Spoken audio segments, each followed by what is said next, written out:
Good evening, everyone, and welcome to the last round of the Progetto G Tarmac Championship. And we're at Misano this week. With me in the commentary booth this evening is James Parfitt on the production and Michael David on with me in the commentary booth as well. Like I said, we're here in Misano this week for the last round of the championship, and yeah, it's going to be an awesome one. Last week at Monza, we had an amazing race, and in first place in that race we had David Bertile. I hope I pronounced that name correctly because I think we have done that wrong in the last two streams. Simone Lezzi in second, Alessio Del Dottori in third, fourth is Simone Palatella, fifth Antonio Odo, sixth Giacomo D'Angelo, Mattia Brugnara in P7, P8 Lorenzo Vasirani, Danilo Magnani in P9, and in P10 it is Stefano Ree. To bring you P11 to P20, we will have Michael David into the commentary booth. Good evening. Yeah, P11 we have Alessi Del Torre, Stefano Rey is in 12th place, Giacomo D'Angelo in 13th place, Giovanni Fredella was in 14th place, Leonardo Felitti was in 15th place, Ciccio Malea is in 16th place, Pietro Sadi was in 17th place, Paolo Fabrizio in 18th place, Ricardo Passos was in 19th, and 20th place was Alessandro Mattoli. Then we move on to P21, where we see Lucas Spezzani in P21, Patrick Bolotto in P22, P23 for Lorenzo Vasirani. Oh, as that has moved up off the screen. Well, Michael, while we wait on that to come back, we can talk for a bit. Oh, there it is. Never mind. Look, Lorenzo Vasirani in P23, P24 for Fabio Griffo. As it's gone once again. Michael, what's happening? Well, we can talk about the race at Monza. It was an amazing one, wasn't it? Only 2 seconds in the end between P1 and P2. Yeah, it was only 2 seconds at the end between P1 and P2, but it was also because our leader actually kind of... Okay, here we go again. Lucas Spezzani in P21, Patrick Bolotto took P22, Lorenzo Vasirani took P23. Well, some issues with the standings, but you've seen them. If you want to take a further look at them, you can always pause the stream and take a look at where your favorite driver is. But like Michael said, last week was an amazing race out at Monza, where the gap at the end of the race, like I said, was only 2 seconds at the end. Yeah, the gap was only 2 seconds, but that's also because Bertelli, and I believe I'm saying that incorrectly. How did you pronounce it? I apologize. Which one again? Bertelli Pertolel. How did you pronounce it? Bertile. There we go. Bertile. Yeah, he actually slowed down to let his teammate catch up to him. So even though there was only a 2 second gap there, it was actually quite a large margin towards the end. But David Bertile did decide to slow down. That way his teammate there could catch up to him. They have both finished 1-2 in the first 2 rounds, and I don't see any reason for that not to continue tonight here at Misano. Misano is a track that really benefits those who are very comfortable with trail braking. There's a lot of second kind of like double apex turns. You use a lot of curve, but it really helps to be able to comfortably trail brake here. So it's quite different than the 2 tracks we've seen so far. But I believe we're in for a stellar race tonight. I really do think David Bertelli is just going to go ahead and complete his dominance, though. That's kind of where my mindset is. Yeah. Well, before we go anywhere, we of course have to mention one of our sponsors, ACC TV. That is what you see on your screen right now, the overlay. It brings us in the casting team a lot of information, and for us, it's the best alternative to what we get from the Kunos clients, the normal ACC overlay. Of course, it brings us great info, and the UI, as you see, looks really slick, as you've seen in our last broadcast. They also give us a ton of other information, and even you can get a 14-day trail with the link that is in the description below. So yeah, go and try it out yourself. It's amazing to use. And as you can see, it looks really slick. Yeah, it's definitely a very clean, over like OBS type deal. But yeah, it gives us a lot of information that we can really use on these casts. It just gives us different, we can go through different drivers and tell what sectors they're faster or slower between another driver. We can like directly compare them. So it's a very useful tool, and it is an awesome thing to use, especially when you are actually running the race. So yeah, definitely give ACC TV a check out. You can get that free 14-day trial offer. Definitely worth at least a free trial. But yeah, Definitely. no, yeah, this is really exciting. Round 3 of our Progetto G. So this is going to be our final round for this small series. But yeah, no, I'm really excited for tonight. Misano, I haven't been here in a long time. I love this track. I always felt comfortable here, but it's definitely got its own little quirks. We were at Imola first, we were at Monza, now we're here at Misano. 3 very unique, very different tracks here in Italy. I think three tracks as well with a whole other philosophy in it. I think this one is more towards how comfortable you are with the car in the corners. Of course, Monza, we know the temple of speed, and I think it is the tracks provide all other, basically every car brand to excel at least at one track, because we all know, even though there is a balance of performance, there will also or there will always be a car that is better than the other because of something. We're looking at a Gripe at the moment for Grappellini. See what he's been up to. Going into turn 1. Is he going to overshoot that a little bit too wide? Yes, he is. Goes straight into the gravel, and that's not where you want to be, do you? No, definitely the last place you want to be on this track is gravel trap. But yeah, like you were saying, this is a track that's really well suited to cars that can handle the corners very well. We see these BMWs have been used quite a bit in this series. I'm actually surprised. I don't really see too many. I don't think I see any Porsches at all out there. I was kind of expecting to see a field half full of Porsches. This track can be extremely welcoming to if you are able to wield the Porsche correctly. It is extremely welcoming to that vehicle, especially with the late braking zones that the Porsche kind of allows itself to be. Obviously, like you said, we do have a BOP, but that BOP also allows for each car to have its own unique skill set that it excels at. And just like you said at Monza, you're looking for top end speed there. Here, it's all about who can have the most control and the most comfort in the corners and on corner exit speeds. So I'm actually kind of surprised we are not seeing any Porsches out there today. No, not at all in the field, I think. You can see down to P23 on the left-hand side of the screen. But I don't think there are actually any Porsches in the field today, which does amaze me as well. Of course, the Porsche, not only on this track, but overall, usually is quite a consistent car to drive, isn't it? Yeah, it's actually one of my favorites, that's for sure. Not one of the fastest, but it is definitely, for a championship, it's quite a consistent car, I would say. Yeah, it's definitely not the fastest down a straightaway. It definitely loses that advantage. So your longer tracks, your Monzas, your Britain, Silverstone, those tracks that have the very long straightaways, those Porsches kind of lose their pace compared to some of the other cars that are a little stronger. But it more than makes up for it in the corners. And while this track doesn't really have those long straights that we see at other places, so it's just very, very puzzling to me that nobody decided to go with the Porsches. Now we do see some Audis. I do expect the Audis to be very strong here today. I think the Audi lends itself very well to this kind of track. But up top there, you can see there's quite a few BMWs up in the top 5 there. Actually 3 in the top 6. So that's not a surprise in my opinion, and I think we're going to see more of the same this week. The BMWs so far have been completely dominating this championship, especially David Bertelli. Well, last week we saw a dominance of the BMW. Do you think it's going to be the same here this week, but with the Audis, that we will see a top 3 of basically Audi cars?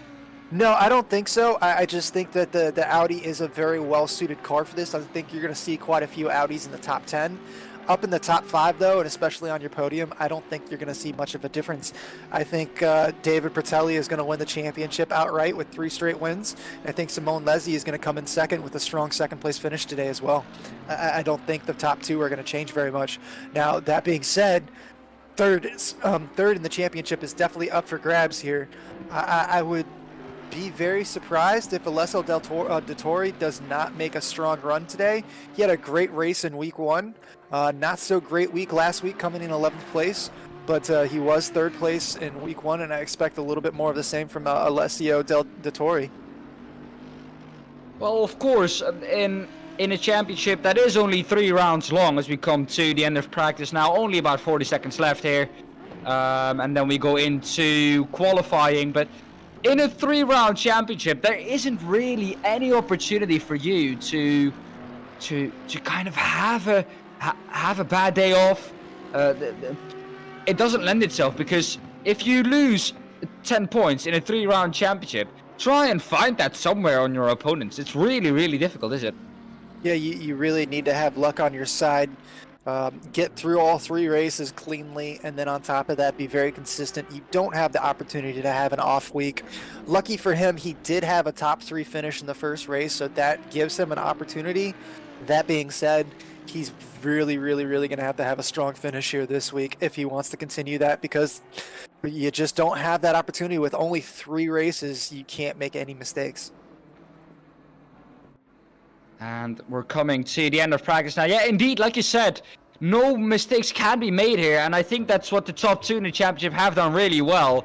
They've just stayed out of trouble, kept their way to the front of the field. Of course, they have been battling between them 2, but apart from that, they've stayed out of everything that could cause trouble, and because of that, they're leading the championship right now. Yeah, leading the championship is an understatement. They've absolutely dominated this championship. They've had huge leads in both races. It's almost that nobody can really touch them. We're going to see in qualifying here if somebody else can, make a stand here. But so far, those 2 BMWs of Bertelli and Leslie have just absolutely been stunning up in the front of the field. Well, they have been dominating, but remember, if they have a bad day off, they could still not take this championship, because it is that close. I mean, you are definitely correct. There is still an opportunity for somebody to come in and swoop up there and take a chance and, make a stand here today. But the way those 2 drivers have been driving, it's just hard for me to see them not get solid qualifying results here today, and then on top of that, just get away from the field like they have. I see it very hard I find it very hard to believe that those 2 are just going to fall off a cliff or have an unfortunate incident today. It looks unlikely with the pace they've had the last weeks. What pace do we expect from this Nissan we see on the screen right now? That is Manuel Catalano, and well, last week, of course, the Nissan excelled in the straights. The corners, not so much. And this Misano track has quite a lot of corners, not so much of straights. Yeah, it has a lot of corners, a lot of late apex corners, a lot of double apex corners, a lot of, you're taking a corner that you think should be normally a little slower speed at a higher speed to set up for your second, apex there. It's quite an interesting layout here. I love the Nissan. I just don't think it's going to be as strong as it was last week. I mean, we saw Catalano really, end up in a situation there in the first chicane at Monza, and he was able to fight his way back into the top 10. It was very impressive, but he's not going to have that opportunity here without the long straights. He's going to have a great qualifying setup. He's going to have to stay clean in the race, stay away from any incidents, and then on top of that, he's going to have to get lucky. I don't think that Nissan is going to be as dominant. He's going to need to be very opportunistic today. And that's something that I think we've seen in the past 2 races as well. Some cars do excel and some cars don't. Well, guys, James has put out a poll for you to vote on in the YouTube chat of which track is your favorite. So James doing an absolute bit there on the production side. But at the moment, Imola and Monza are equal.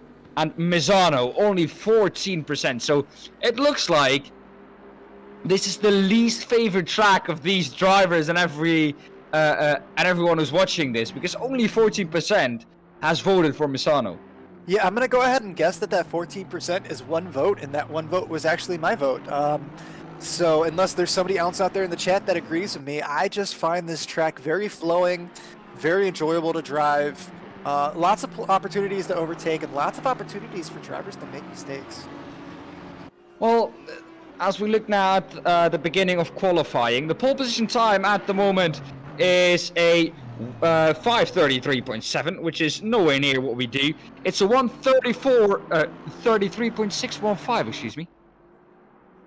Yeah, that is definitely a blazing fast speed, actually. 133.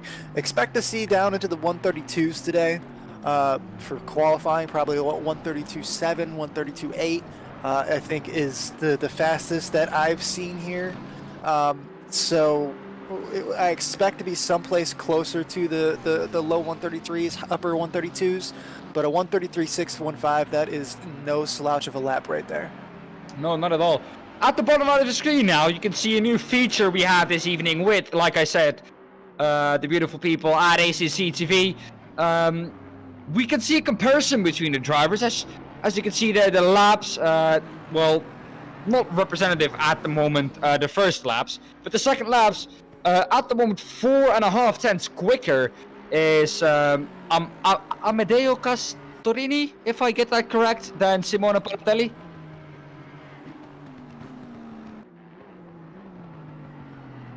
I'm hearing that is Castorino from James, our Italian pronunciation advisor. Want to go ahead and thank James here on production. He is the one holding on to everything in the background there. I know you guys can't hear him, but he is taking care of us tonight, taking care of the production. So I want to shout out the James back there. But hope you guys are all tuning in and enjoying this. We are going to have an absolute banger tonight, that is for sure. But yeah, unfortunately, I do not pronounce Italian very well, so I do apologize for that. And that's why we pay James the big bucks. Well, while we were going on about our Italian pronunciation, a quicker lap time has come in from Amedeo Castorino. Said it correctly this time. 133.242. So yeah, getting quicker by the second here, Michael. Yeah, that McLaren is definitely flying around the track. A 133.242. He already has increased his pace by 4 tenths just in that lap alone. You see Leslie is only a tenth off. Mattia Brugnara only about 3 tenths off. David Patelli is about 3.5 tenths off. So this is a pretty close field spread here. We still have about 9 minutes left to go. So I'm expecting a little bit more improvement on those lap times. But just like you said, Castorino, that is an absolutely flying lap. And I don't think it will stop there. We're seeing enough improvements on the left-hand side of the screen across the board yet. A lot of people improving, but it isn't the usual two that we see at the top of the standings, of course. No, not currently. We do see Leslie in second place, which is where he has been comfortable riding in. And we do see Patelli in fourth place, so that's the furthest back I believe we've seen him all season. I think he might have started Imola in second place, but got up in the first place really quickly. So he's probably not very used to being that far back. That being said, Mattia Brugnara is having a very strong run here. Like I said, 3 tenths down on the overall pole lap, but up into third place. Very strong run for him in that Ferrari. Yeah, that's Ferrari looking quick around here as well. And I don't think that is one of the cars that I expected to excel around this track, but that Ferrari just seems a beast around the corners as well. Yeah, no, the Ferrari definitely likes to hug the corners, that's for sure. I'm not as surprised seeing the Ferrari up there on a track like this. It seems like it loves double apexes. If you can manage the power, it definitely does handle very well. Each one of these cars, its own unique feeling, if you will, its own unique driving capability. So it suits different driving styles per car choice. For me, for instance, I can't drive the McLaren to save my life. I don't know what it is about the McLaren, but me and the McLaren just do not get along. But then again, I feel at home in a Porsche, so I don't understand that. But yeah, no, the Ferrari is very quick around here in Misano. I expect to see a couple Ferraris in the top 10. Also, I'm a little surprised right now. Palatella up there in 6th position, about half a second off from pole in a Bentley. I'm not expecting to see the Bentley very strong here today, but Palatella is just proving me wrong right now. Not at all. I think Simone Lezzi was on a really quick lap time, but something has gone wrong there. He's backed out and into the pit lane. He was on a really quick lap time. He was going purple sector 1, and I think sector 2 as well, but something happened in sector 3. I don't know if you have any thing that we can see on there, but yeah, it looks like something has happened in sector 3, and he had to bail out of that lap. But yeah, he's definitely shown now that he is at least capable of putting in a quick lap time, but he's going to have to be quick. Only 6 minutes and a little bit of spare left in this session. It's flying by. Yeah, this session is absolutely cruising by. I expect to see a couple more improvements here. Maybe Lezzi saw something in his setup or felt something in the car that he didn't necessarily like. Wanted to throw a splash of fuel in. So, I'm not exactly sure what the cause of that pit stop was, but you're right. There is definitely not very much time left, and we're going to go ahead and take a look here momentarily. Mattia Brugnara has come off the track, so we're going to see if we can get a little replay there and see what happened. Seems to be going along nicely. Touches the curb a little bit too much, I think. No, not at all. Where's he going to lose it then? He's going to just go straight on. Oh, that's a weird incident. Yeah, that's definitely a strange one. He seemed to be in full control there until all of a sudden he was off, so maybe he just decided to abandon the lap. He must have just abandoned the lap. Yeah, Lezzi once again out on track. And he's now going to try and attack that lap time from Castorino.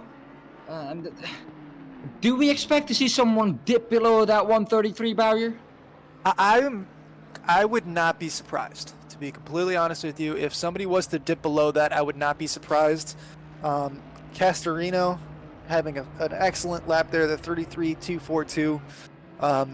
Anything lower than a 33 is an absolute alien time. Even a 33.2 is an alien time, in my opinion. But I would be surprised if we get any further.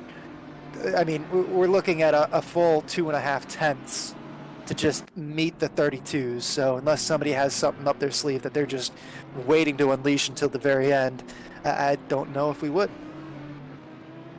And as well, I think if we look at all the different car brands, at Imola, I think there was one car that was one of the quickest, because we do, of course, have quite a lot of straights there with chicanes. A BMW was quite quick there as well. In Monza, the BMW was mighty.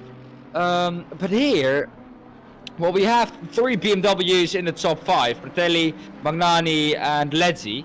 But they're not looking as dominant as they have been in the last couple of races, and I think that is due to, like you said, the double apexes, which this Ferrari likes a lot, and we have a lot of them this evening here at Misano. Across the line, it is going to be Brugnara. Is going to improve his lap time and go up maybe into P2 or into P1. Not at the moment. Yep, Brugnara is going to stay where he is. He does have time for another, probably 2 more laps, I would say. The last lap there was a 133.417, so he did improve his time, but he didn't improve it enough to take over second place from Lezzi. So he is definitely improving, but not quite enough to, move up the field. I think I have to agree with you. I was kind of expecting Lezzi and Fratelli to really dominate this qualifying session here, so I'm a little surprised. And as soon as I say that, James pops in my ear. Lezzi and Castorino have both improved. They're both sitting at a 133.207. Oh my god. So they are tied. Leslie does have second place where Castorino is being showed in first place.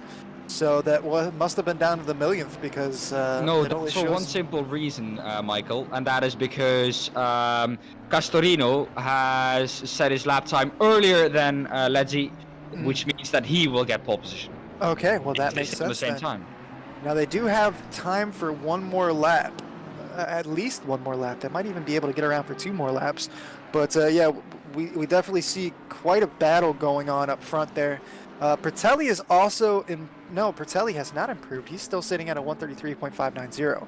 So Bertelli is just kind of coasting right now. I'm not sure if he's just confident with his points and wants to just, you know, have a consistent finish here to round out the championship, or if he's just struggling a tiny bit in that BMW where he's just a little bit off the pace of these front runners. That could be the case. We're looking at Castorino across the line. Can he improve? Yes, he can, to a 133.052. So that gap back up to around 2/10 at the top of the field. And at the moment, he's improving once again, so he's going for another one. At the moment, Michael, all green across the board for the top 4. And all going quicker. And we're looking now at David Bertile, excuse me. Got back into my old rhythm. And he's in P4 at the moment, but improving by, oh, well, close to 0.2 of a second. And I'm seeing about 3.5 tenths right here. Yeah. He is almost up to 4 tenths actually. Yeah, he's coming through the final sector here. We'll see how quickly he's able to... Now that 0.3 is not going to put him into first place, but it will put him up into 3rd place. So, yeah, Bragnara does drop down to 4th. Bragnara is improving a little bit. No, he came through even there. So, Bragnara is not.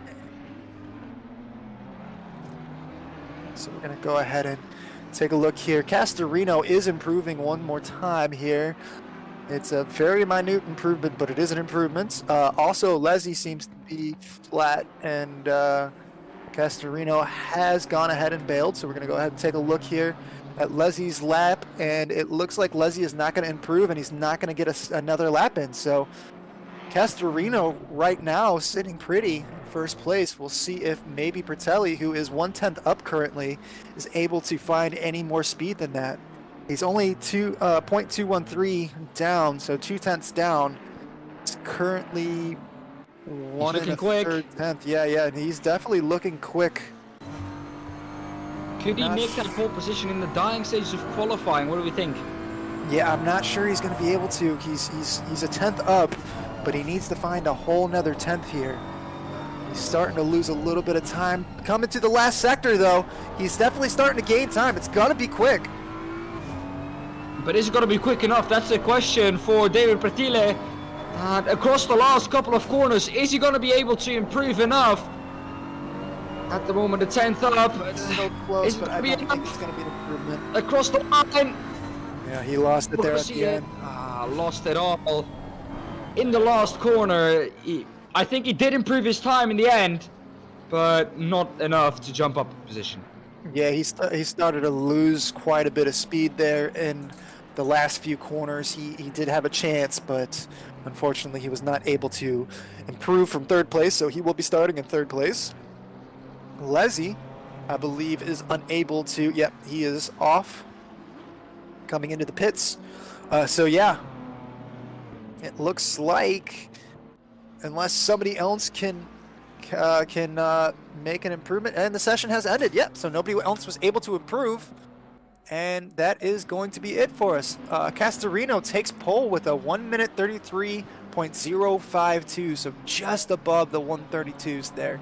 Leslie coming in 2nd place, Bertelli in 3rd place, Bragnara in 4th place, Paca in 5th place, Catalano coming in 6th, Magnani in 7th place, Palatella in 8th place, Del Dittori in 9th place, and Trapani rounding out your top 10. Well then, we will go to, I think, a quick intermission, and then we will be right back with you with the grid.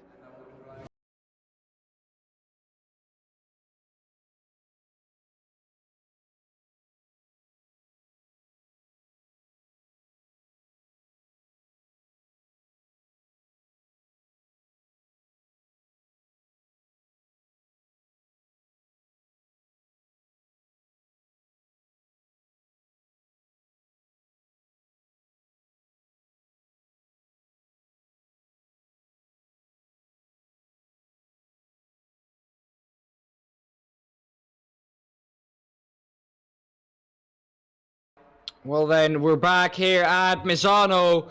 What a qualifying that was, Michael. Actually, I think in the end, the gap was 1.5 tenths to pole position, which is, I think, one of the closest margins we've seen this season, especially really close all across the season. And I think qualifying has delivered once again here. No, that was an excellent qualifying session. Really came down to the last little sector there, honestly, for Pratelli. Yeah, we have our results up here on the screen. Castorino coming through in first place, Leslie in second place, David Pratelli in third place, Bergnar in fourth place, Paca coming through in fifth place, Catalano in sixth place, Magnani in seventh place, Palatella in eighth place, Del Dottore in ninth place, Trapani in 10th place. If you want to go ahead and take 11 through 20 there. That took me a little bit off guard, but yes, I can. Oh, sorry. 11 through 20. Well, I actually can't because it's too hazy for me to read. Yep, not a problem. We have Balega in 11th place, Otto in 12th place, Bolotto in 13th place, Viscerani in 14th place, Grappellini in 15th place, D'Angelo coming through in 16th, Matoli in 17th place, Sadi coming through in 18th, Ray in 19th, Malaya in 20th place, Fasano in 21st, Fridella in 22nd, Spazzani in 23rd, Putignano in 24th, and if you can scroll down just a little bit for me there. Can't scroll. All right, give me 1 second here. I will get the rest of these up for you. 23rd is Spaznazzi, Putignano 24th, Giuseppe Torito in 25th, Smoon Zanani in 26th, Massetti in 27th, Polamini in 28th, Griffo in 29th, and Leonardo Faletti in 30th place. So we have a full 30-car grid today. We're going to see this outlap here for all the cars to get warmed up, get their tire temperatures up as quickly as they can. And we are going to be racing here momentarily, so it's going to be exciting. Well, Michael, question to you. Have you ever done an iRacing or an ACC endurance race and thought by yourself, well, why do I always have to do the strategy and can't my teammates do that for me? Have you ever had that? I guess. Yeah, we have to tell you about ACC Drive, which I don't. Yeah. Go on. Go ahead. Well, we have to tell you about ACC Drive, where you can finally get off the point that you always have to do your strategy yourself, and you can finally let your teammates do that. Oh, what a blessing that is. I've had it numerous times where I was driving in an endurance race, a 6-hour, 12, 24-hour, and I had to do the strategy myself, which is, of course, really difficult while you're driving. Of course, indeed it is. Well, it's not impossible, but it does manage to get you down to maybe 2 seconds a lap. And if you need, like me, 4 or 5 laps to actually get everything correct and speak everything through with your teammates, it can lose you up to 10 seconds, which we all know in racing terms, 10 seconds is big. That's big time, especially if you have to do it every stint and every hour. Well, if you can count, after 6 hours, that will get you up to a minute, which you, of course, don't want. So, if you use ACC Drive, you can, of course, do that, and it will, of course, let you remote control, set a pit stop for your teammates as well, and you won't have to worry about it, like I said, which is good. It will also help you in solo races. It will give you, which is also really handy, the position where you have to position your car during a pit stop, so you always have the perfect pit stop and go up on the jacks immediately. And I always have it that if I get into the pit box, I stop my engine, and I always get pulled back a meter or two. I don't know how much it is, but I always get pulled back by the mechanics because they're too lazy to walk a centimeter. Yeah, no, that's definitely frustrating. I didn't want to throw any of my teammates under the bus, simply because I'm on a new team that I just recently joined. But yeah, I've definitely been in that position before. So yeah, that is an awesome software to take advantage of. Definitely take a look at that. I do want to say real quick, we are about to go green momentarily. So give us your quick predictions. What do you think we're going to see here for this hour-long race? Yeah, but that's not everything, like I just said. Oh, you also have a heads-up display, so a HUD, which we all know is very handy while you're racing.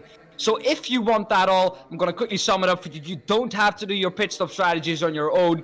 You get a HUD, and you don't have to guess your position in the box anymore. If you all want that, go to the affiliate link that is in the description below, and you can get ACC Drive there. You will help the community with that, and yeah, you will have some amazing features. And for me, the best is that you don't have to do your pit stop strategy yourself anymore. Yeah, having the ability to know exactly where your pit stop is, or pit box is a crucial thing. I can't tell you how many times I've lost in the pits just trying to figure out where I'm supposed to stop. So that is amazing, along with the HUD, and then just being able to kind of just diagnose everything on the fly, strategy-wise. I mean, that's win-win-win. It's a win-win-win-win-win for me. Well, we know that ACC is one of the most beautiful and best sims to do endurance racing in, because it does have wet weather, and that is what we miss in a lot of simulators. But especially like in an endurance race that is 1 hour long, you do have to make your pit stop, and in 1 hour, you of course a second. In a 24-hour race, you could lose 10 seconds, and you could make up a second every stint. But if you have to make up a second every stint here, that's going to cost you big times, as we're going to go on to the formation lap in just a moment time. But yeah, that is going to cost you big time, so you can't really afford to lose a second or more in the pit stop. No, not at all. Yeah, I just lost connection there too. Okay. Yeah. Well, guys, it seems like we are having a little bit of connection issues. I don't know why this is. This might be the server. But yeah, a little bit of difficulties with ACC. But yeah, it's like I said, it's you can't lose a lot of time in races like these, can you? No, not at all. Or yes, you definitely lose plenty of time in these races. Sorry, I'm trying to load back in here. Yeah, the session is missing. So momentarily we will get this all sorted out for you. But yeah, no, you can definitely gain so much of an advantage in the pits. Even on a 1 hour stint like this, where you're required to make a pit stop, but you're not required to take fuel. Saving yourself that I'm sorry, you're required to take fuel, but you're not required to take tires. Saving yourself that extra time, being confident in every little aspect of what you're doing, knowing exactly how much fuel you'll need without losing time trying to judge it and trying to manipulate everything. Having all that information ready to go as soon as you hit the pit lane, knowing exactly where you need to be. There's so much time. Yeah. Well, guys, a little bit of issues here. We will be going to a Be Right Back screen, and we will be right back with you with all the action here live from Misano.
Well, welcome back, guys. We're back at Misano, and well, like you've seen, due to some issues, we're back in qualifying again. So, Michael, the drivers will have another 15 minutes to drive their cars around at low fuel. I always like driving cars around on low fuel.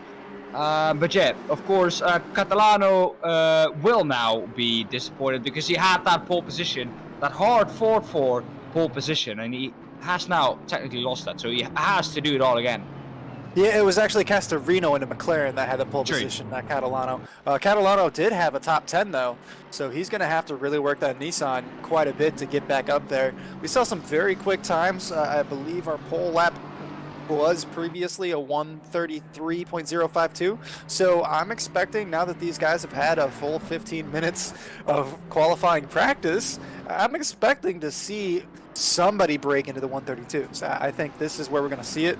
But we will be finding out here momentarily as everybody is going around for their first flying laps. Once again, we're gonna have, I think, a couple of quick guys who we've seen at the end of the last qualifying at the top. Do we think that now, after this practice qualifying, as we're on board with Castorino on his first flying lap, well, on board on the McLaren, it looks even quicker, I have to say. But yeah, no, the McLaren definitely feels quick when you're driving it. It's just, you really have to be comfortable with it to be able to maneuver it correctly. But yeah, as we ride on board here, it's definitely a challenge. But if you see these cornering speeds here, you coming through here over the curb there, that wasn't really much of a corner.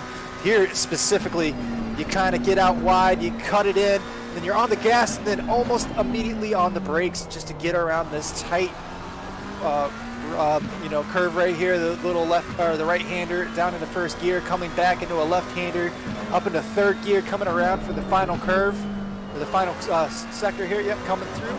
And this is going to be the first flying lap here for Castorino. We'll see what kind of time he has on the board.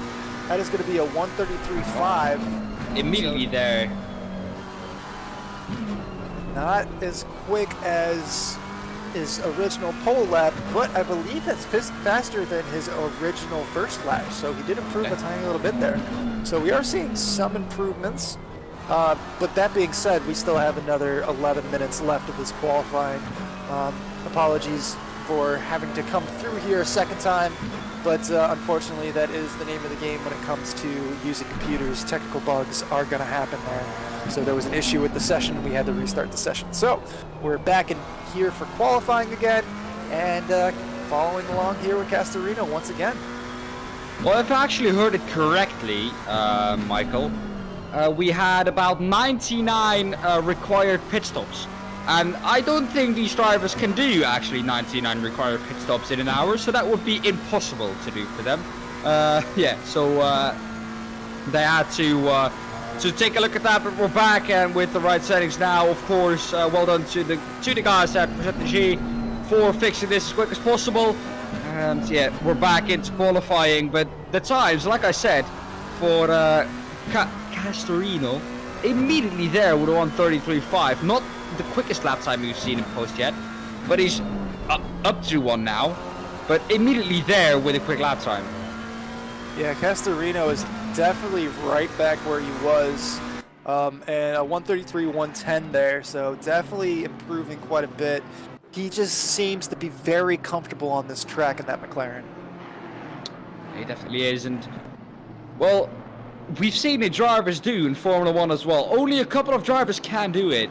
When you've been out of that groove, just post one lap time and immediately back up to the task. Of course, we did see that he gained around 4/10 last lap, but yeah, just immediately up to the task, and 4/10 is not a lot to gain in your second lap.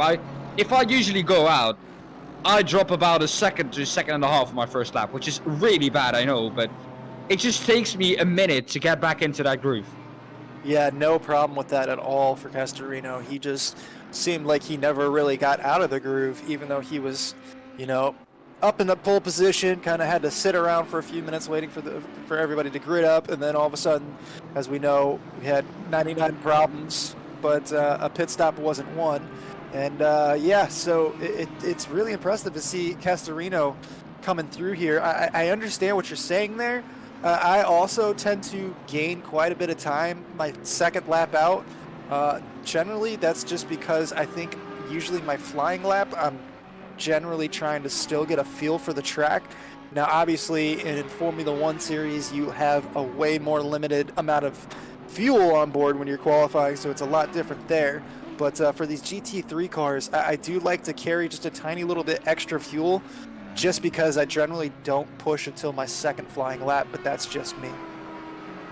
Yeah, we see now Gig Packer, and I actually haven't seen him in, or didn't notice him in the last qualifying, but he at the moment is in P5, about to improve as well. Can he jump up a position with that improvement?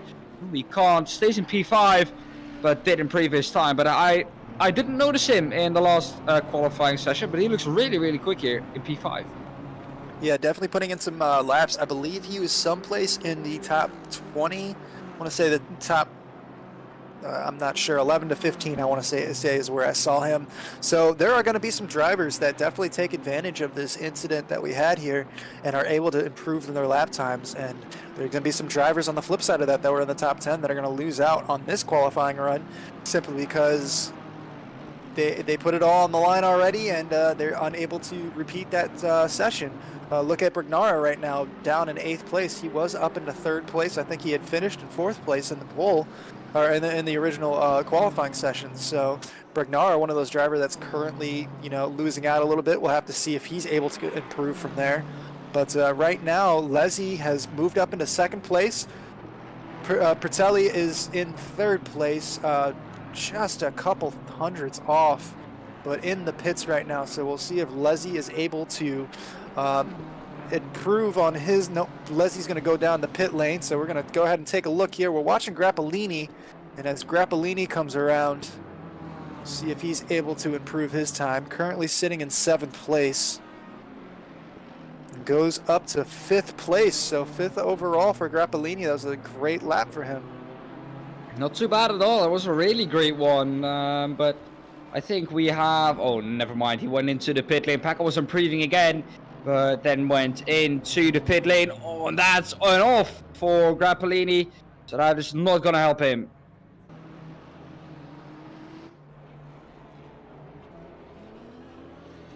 Brignara, he is coming back out, and Brignara, yep, go ahead. Sorry, I didn't mean to cut you off there. No worries. We took a look at Brignara, but he's actually up into P4 now, so he's back up to kind of where he was in the last qualifying. Might not be with the exact same time, but yeah, as we see now, Leslie moving out of the way for all the drivers on the flying lap coming through.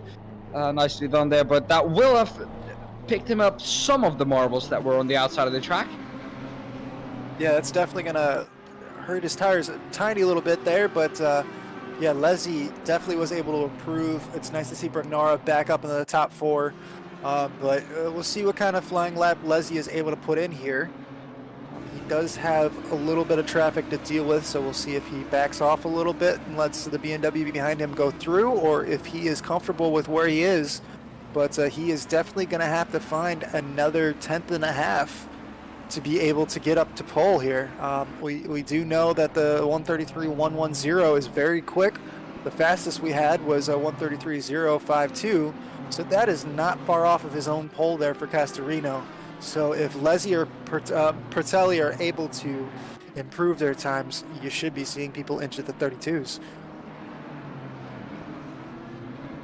Well, we're gonna look with Leslie for, I think, the next lap.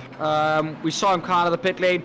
He's now preparing for his lap to come through, to go on board now. And Michael, why don't you get us through a lap? Yeah, definitely. We'll go through this lap with Leslie here. He's gonna bring it all the way out on the curb here. Wait till the last second to drop it down in the 3rd gear. Try to keep momentum to drop it down in the 2nd here. Carry that momentum out into this long sweeping corner, but you got to stay on your toes here and wait till the last second there. Once you hit the green there, to get down to the low gears, 2nd gear through here, coming out. It's going to be a tap into 3rd here, gets a little wide out there. The Mercedes in front of him gets even wider out there, so he's lucky that didn't bring any issues for him. Coming down the straight here, one of the only real true straights, he's going to drop down into second gear. Coming around, you can sometimes see drivers drop into first gear there if they really need the extra rotation, but quickly go back into second gear. Now this is one of the toughest turns on the course.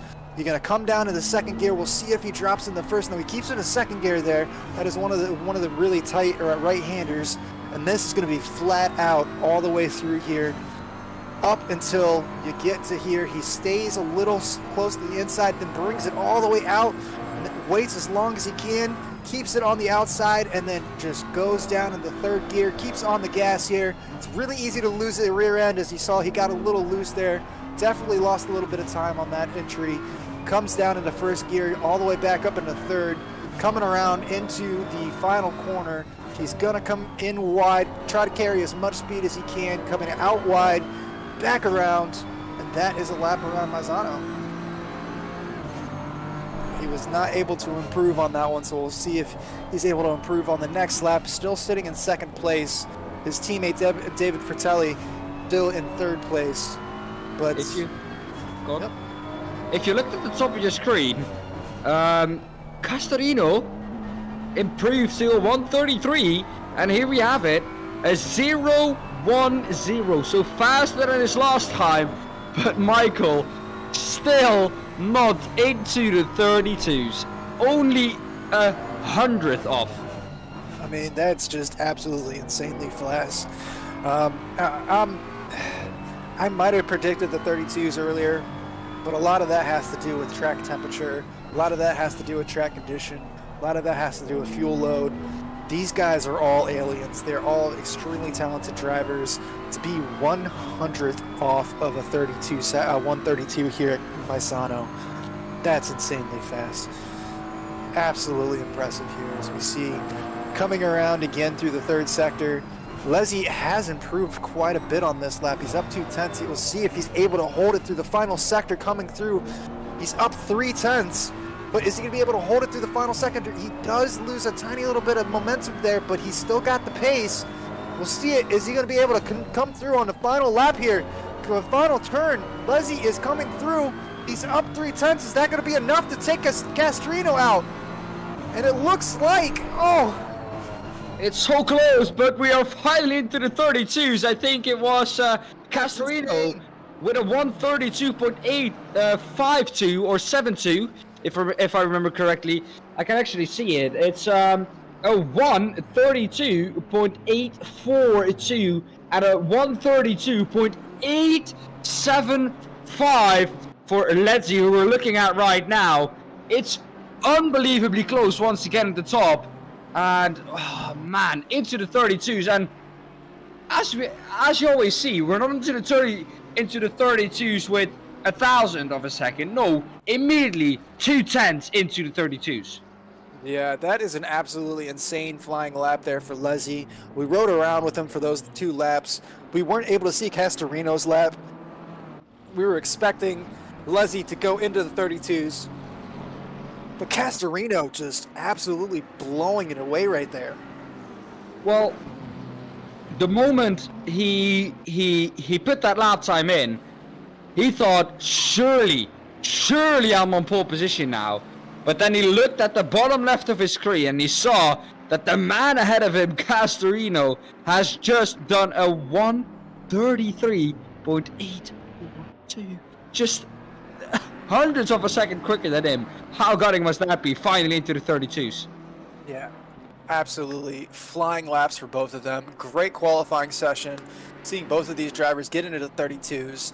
Even David Fratelli getting down to a 133.272, and he is currently improving on that time. We will see if he's able to make anything about this.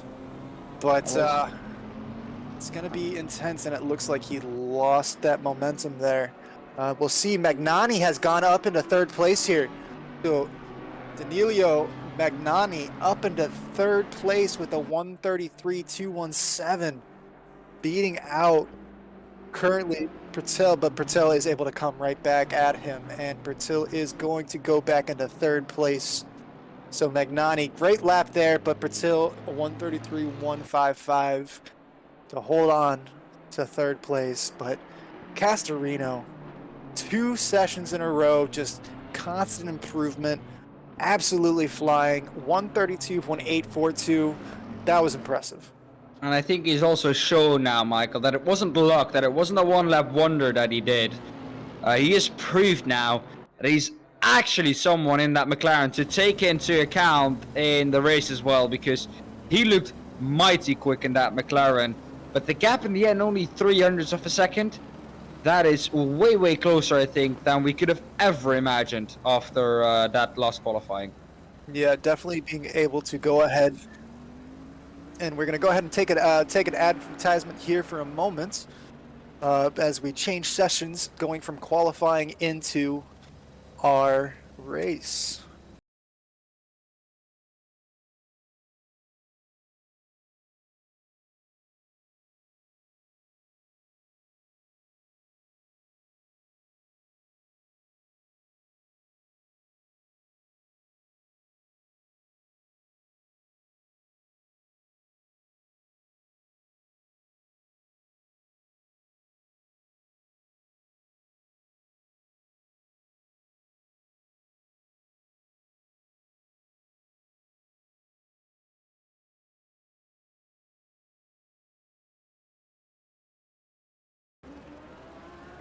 Well, we're back here at Misano, and qualifying has just finished. And I think in a moment or two time, there we are, we will have the results. Michael, run us through them. Yeah, Amadeo Castorino with a 132.842. Simone Lezzi coming in second place with a 132.875, and his teammate David Bertelli coming through in third place with a 133.155. So your top three there, separated by just about 3/10. Absolutely insanely fast for those three drivers. Danilo Magnani in fourth place there with a 133.217, just outside of that cusp. He was up in the third place momentarily, but fell back into fourth place with an absolutely flying lap there at the very last moment for Fratelli. Mattia Brignara up into fifth place. Simone Palatella in sixth place. Catalano coming through in seventh place. Del Torre in eighth place. Grappellini in ninth place. Paca coming through in 10th place. Trapani in 11th place. Odo in 12th place. Balega in 13th. Visserani in 14th. D'Angelo in 15th. Mazzoli in 16th. Balato in 17th. We got Sadi in 18th, Ray in 19th, and then Malaya is rounding out your top 20. 21st place we have Fredella, Fasano in 22nd, Spizzani in 23rd, Torito in 24th, Polamini in 25th, Dononi in 26th, Faletti in 27th, Pudignano in 28th, Massetti in 29th, and Fabio Grifo rounding out the top 30 there. So we have a full 30-car grid, just like we did previously. Hopefully the gremlins have been sorted and we will be able to actually get our race underway here. A 60-minute race, 1 required pit stop, 10-minute pit window. The drivers are not required to take tires, but they are required to fuel up. So this should get extremely exciting.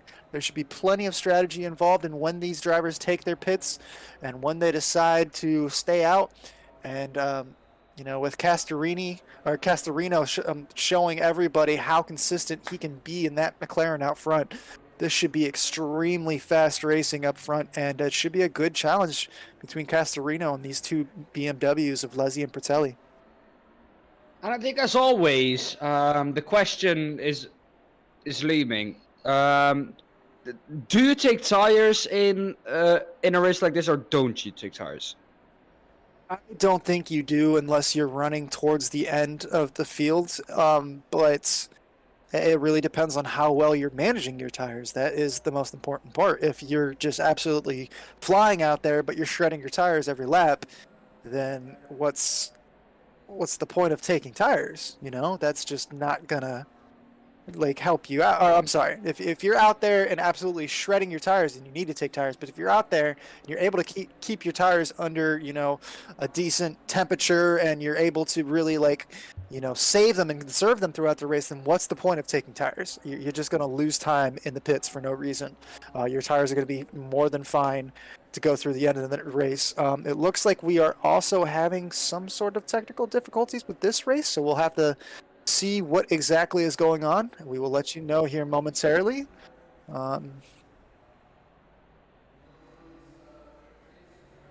Okay. Well, we are we've just heard, they're working out what they're gonna do, but it seems like, Michael, we have the same issue again. 99 required pit stops. It seems like these drivers are going to have a busy evening in the pit lane. The mechanics are going to be in a race instead of the drivers. Yeah, I think it's going to be more of a race between who can adjust their pit settings quick enough. 99 pit stop is absolutely insane. So there's definitely an issue going on with the server here. We got 99 problems, but a pit stop ain't one. We really need to get this sorted out, because it's going to be frustrating. We don't really want to go through a third qualifying session. I don't think anybody wants to, except for maybe Castorino. He's proven that he can just drop in the laps after laps after laps, but I don't think he even wants to go through another one with Leslie that close to him there in that second qualifying session. So it's going to be quite interesting. We're going to go ahead and see what the resolution to our issue is, but right now we are currently looking at a...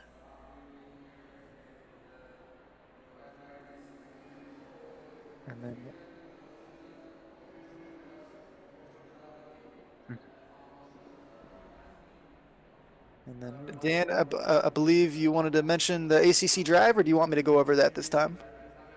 Well, like we said last time, if you ever had troubles doing your own pit stop in an endurance race, or in just every race, in a solo race, in a sprint race, well then ACC Drive is a perfect platform for you to use. It lets teammates get a remote control of your pit stop or of your strategy. That's how ACC calls it. And like we spoke about it last time, Michael, it's amazing. It takes away so much pressure from you during those laps that you're turning. I've actually had it once. We did a 24-hour race, a charity race at Silverstone, and it was raining, and I had to do my own pit stop. And in the rain, at Silverstone, doing your own pit stop, we all know that's not a good combo. Absolutely not. That is just frustrating. So having the ability to let one of your teammates go ahead and control your strategy from a remote controlled situation, that's absolutely game changing. It gives you so much of an advantage. Takes your racing to the next level, honestly. Yeah. I just want to take a second before we go on. Look at the Bentley, and I just want to take you guys to take a look at it. Look at the Bentley and try and spot it in this on the left-hand side in the left row. I think it's quite obvious where it is, and that just tells you how humongous that car is. It's absolutely big, and I think it's a perfect comparison. I think the McLaren's one of the smallest, but yeah. There's an affiliate link in the description below where you can get ACC Drive. And it's not only good for letting your teammates do the pit stops, it's also good for yourself to have a heads-up display and for you to know where to park perfectly in your box. And you don't have to get pulled back by your mechanics to get up to the jacks. You can just turn off your engine and you know exactly where to park. That is absolutely game-changing for somebody like me that constantly misses their pit box. I just always have a problem finding my pit box for some reason. It just does not, it's just one of the things that I need to work on the most. A lot of people tend to work on pit entry, pit exit. No, I work on trying to figure out where the heck my pit box is. So yeah, go ahead and check out that affiliate link we have down there in the chat, in the description. Don't forget to check out that heads-up display, and definitely take a look at that remote control that your teammates can use to help you with your strategy. It's a big game changer, like I said.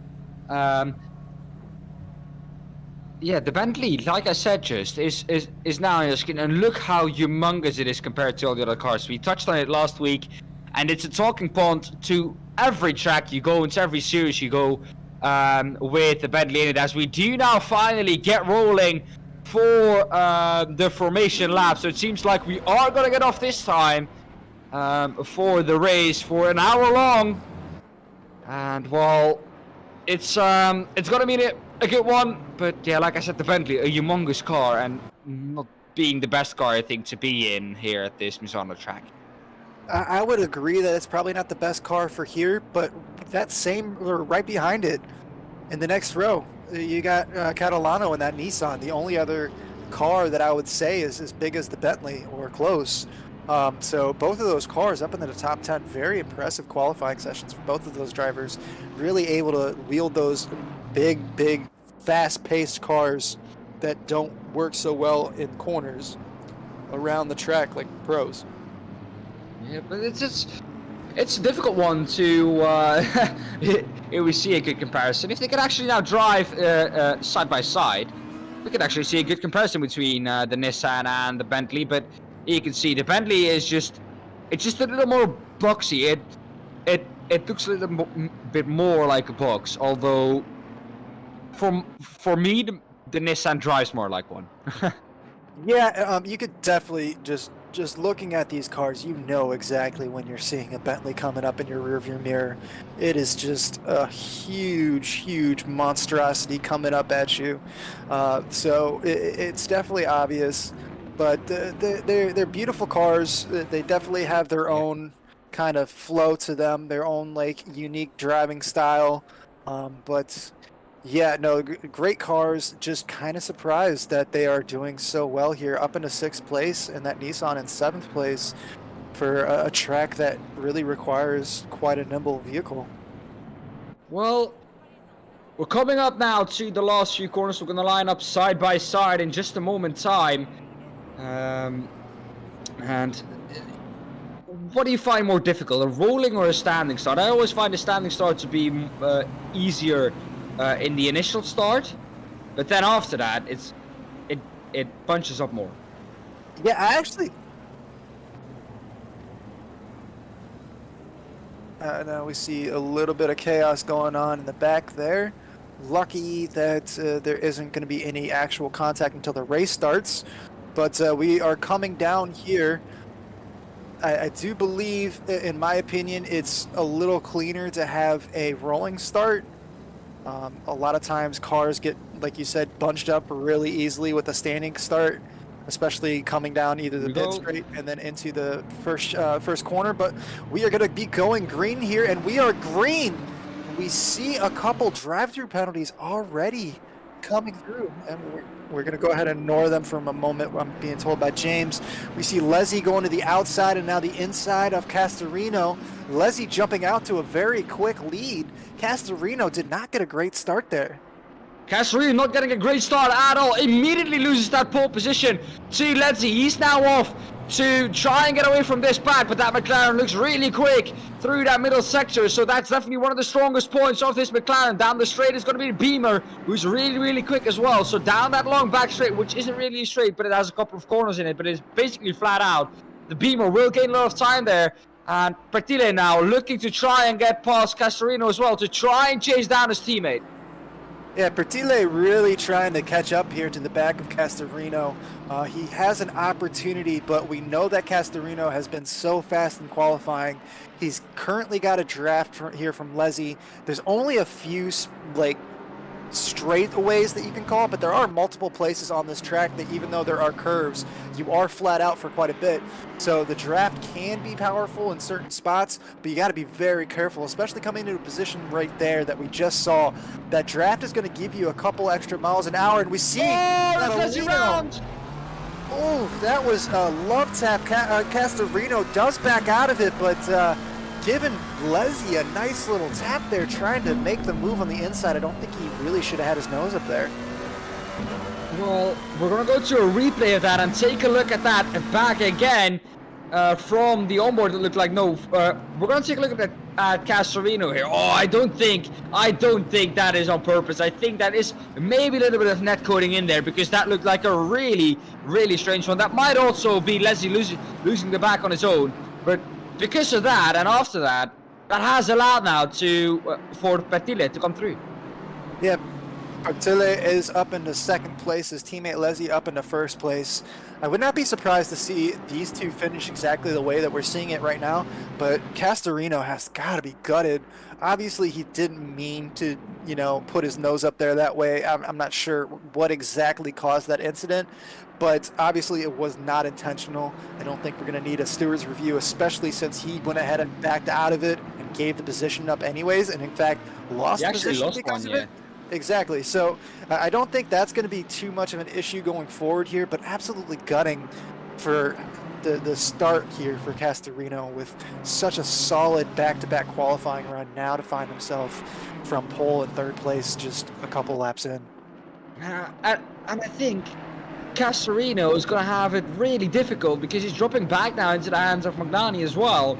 And he's actually about to lose the podium here, so I said in the race he's going to be one to take a look at, but that McLaren over one lap looks really, really quick, but in the race he actually is losing some pace to the guys ahead of him. Yeah, no, it definitely seems like he's having a little bit of a challenge here trying to get up on them. There's certain spots, like right here, he definitely is showing that he has really gained a lot of speed in that first chicane, if you will. Not quite a chicane, but it kind of sort of is. As we see, he's looking to the inside again here, this time on Pertile, and he's able to get the job done, give him a little bit of a nudge. He's going to stay to the outside, see if he's able to hold on to it. Pertile has got the drive, and that's going to bring Magnani into the picture. 3 wide down the straight, coming into the turn. Who's going to... Oh, he's going to get pitched in! Oh, that's the second time Castorino has touched somebody. That time was definitely not really his choice. Magnani able to save it, though. That was an excellent save there. Yeah, he got pinched in between Magnani and Pertile, but really nowhere to go for him there. And I think that resulted, in for Magnani to have a little bit of a spin as well, as we see some accidents further in the background as well. I think that is in P12 at the moment. That is Castorino. Here we go, this is the battle there. We see Otto, Visserani, Balega, and Ray coming through in the mid-pack here. But right now we're back up, back here in the middle in the pack here. We are with Ray, following Ray along here, coming through this sector, the middle sector here. Oh, I'm sorry, this is the third sector. But we will be following along with this midfield battle momentarily here. See what happens, but he is really close to the back end of Visserani. He's really... trying to make his Ferrari, a little bit smaller than those two Audis. We're going to go back up front here momentarily.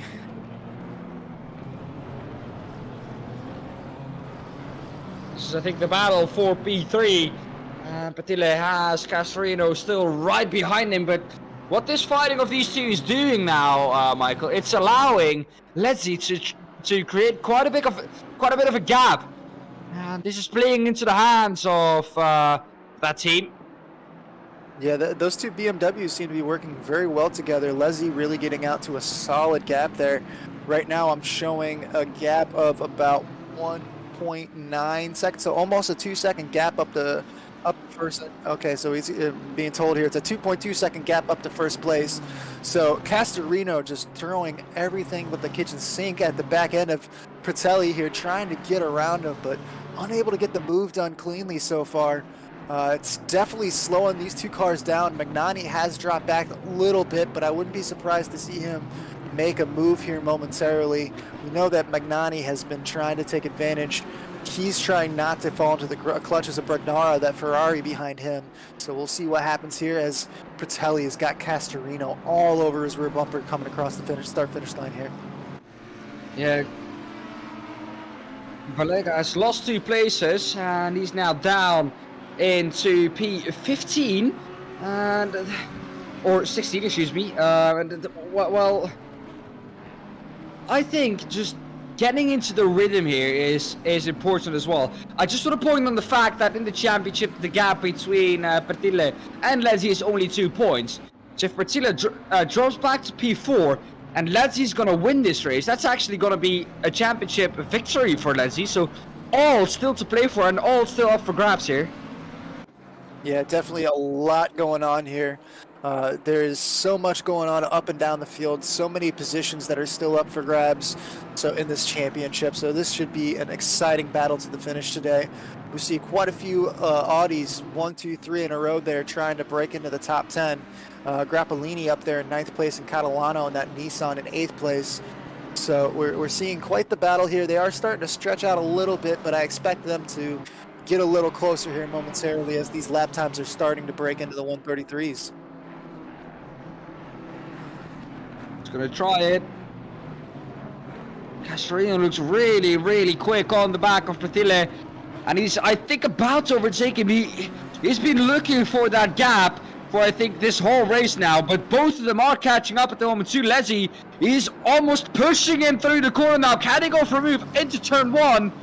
He's gaining in the slipstream, but not really a hard braking zone here at turn 1. It's not really an opportunity for him to send it down the inside. He's going to have to stick around, or he's going to have to stick behind him once again. And looking to try and do it maybe on the back straight. Yeah, you said it there. There's not really a strong braking zone to really throw it in there. But that being said, he is so much faster through 1 and 2 than that BMW. I wouldn't be surprised if he's able to get a really strong run off of 16 if he tries to make a move into that section right there of 1 and 2, and then tries to hold it off through 3, 4, and 5, because he's definitely got the speed. He just hasn't been able to really get the move done. Yeah, well, the question for both of these guys is, well, excuse me for the voice crack there. The question for both of these guys is, as he's looking up the inside once again, he really wants this pass, doesn't he? Oh yeah, no, we're riding on board here with Castorino. You just see that BMW gets just slightly ahead of him in these long, flat-out sections, but as soon as they come under braking, this McLaren just takes over the ability here. We'll see it right here coming through into this last section, getting right up tight and through that hairpin, getting real close to that rear end. So this is where I was saying he's got to get a great exit off of this turn right here. Got to be able to take advantage. He gets a little too wide out there, and I don't think he's going to be able to make it happen this time. And now I do think we do have a bit of an issue. Palatella, Valdatori. 3 wide into turn 1, that's not going to be able to stick. But, oh, the Ferrari has to bail out of that one. But the Bentley up at speed 5, I think it was. And that is amazing race pace for that car. But Brignara had to bail out of that one. Was in the middle. And, well, if he would have stayed there, I think it would have been pinched off the track and we would have seen a humongous crash. But the Bentley, oh, Palatella doing a beautiful job to get that car up into the top 5. Yeah, that Bentley is definitely a very tough car to drive around this track. He's up 1 position right now. Brignara down a spot. He started in 5th. They've both swapped. Also, 7th and 8th place. Del Dottore and Catalano have both swapped positions here. Everybody else in the top 10 is kind of just riding where they have been. Magnani, Grappellini, and Paca. But great battle in this middle of the top 10 here going on right now. And I think this has been brewing for a couple of laps. As we jump back now to the front, we're looking still at the battle between Pertile and Castorino. This battle has been going on now for quite a while. With all those battling, they lost in the beginning stages. They lost to Leslie. But now it seems like they're both gaining on him again. Leslie really, to keep his championship hopes alive, I think he wants to try and run away with this one a little bit now that Pertile is under pressure.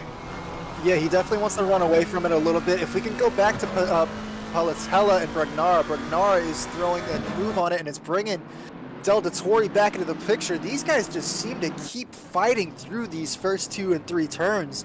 It's bringing the pack together. They start to stretch out, then they come right back together. This is some very exciting racing here for 4th, 5th, and 6th, and so on and so forth, all the way back to 8th position. these guys are all real close together here. But to your point, yeah, Leslie definitely wants to take advantage of this lead. He needs to stay out in front of his teammate Bertelli if he has any hopes of a championship. Oh, look at that, setting it down the inside of the BMW. That was, or the Aston, if I'm correct. That was never, I think, a good idea. He came from so far back. Well, like we saw. Oh, he's around! A little spin there. He's around! And then he's going to lose him a couple of positions. I don't know, was that together with the Audi, who shoved it up the inside, but he's off of the road, going to lose a couple of positions there. Has to let the field by, and we'll have a look back at that in the replay. Again. Oh, that was unfortunate here. Here we see it back in the replay. I think this is too far back. Oh, there we have it. Oh, no. I don't think that was the Audi. I think it was one of the Astons who jumped up the inside and spun him around, and then the Audi sadly got involved in that. But look how long he has to wait before he... Oh, and then he actually spins around again. That is unfortunate, but look how long he had to wait to let the field by, and that has lost him a couple of positions. And, well, the Audi now making a pass on the Ferrari, and this is Paka making the move on Magnani around the outside. He's going to be able to make that one stick in the last couple of corners. The next one is to the left, so he has the inside. Can he keep it stuck? Yes, he can. And that is position done up into P11 for him. Yeah, that was a great move there by Paka. Getting up into P11, he's got Visserani up ahead of him.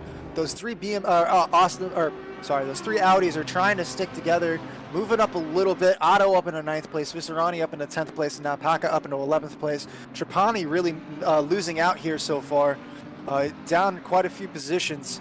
But yeah, this has been a very exciting start to this race, all the way up and down the field here. As we see here, the battle, Castorino is still hot on the tail of David Bertelli. And he is just trying to make that move stick and just unable to really find any sort of...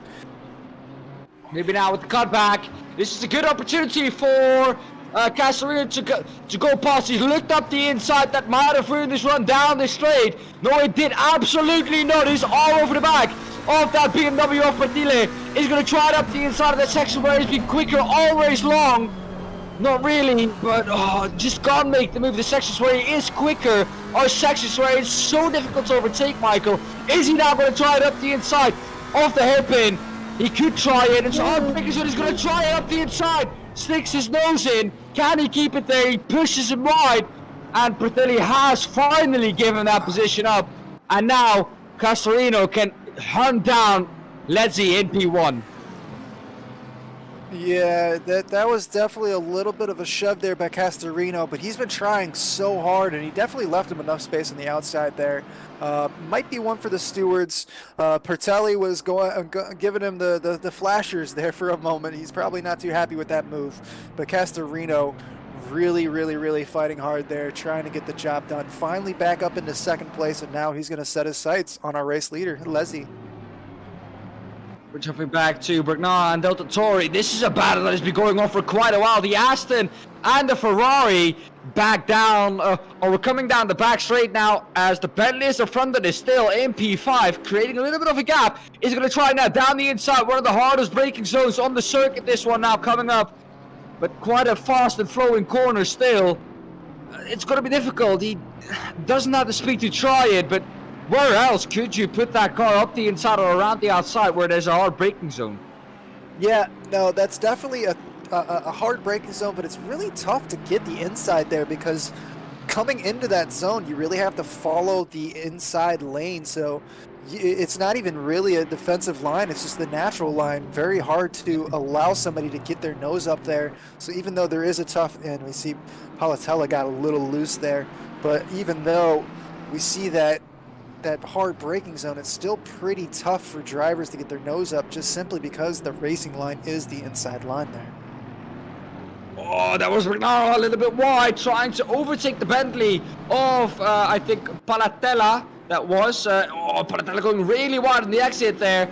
And Regnaro has a really good run down this back straight. He's going to try it. He's going to have to do it around the outside. Can he make it stick? The Nissan trying to make a tandem move as well. On the Aston, he's going to have to cut back. but all slotting in behind. It's so difficult to make that move up the inside. The Nissan is having a look as Reghium around the outside of Palatella, not able to make that move. But the drivers are looking so feisty in this battle. They're not having a lot of patience here anymore. It has come to the point where they've had enough of sticking behind the car that they've been behind for so long. Reghium now under attack from Delta Tori. He's gonna have to go around the outside. Can he make that one stick? Oh, that is a beautiful move, but he's off into the gravel. That's way too wide from Delta Tori, and that's gonna allow Reghium back past. It's so difficult to, or it's proving so difficult to overtake here, Michael. Where can you actually do it?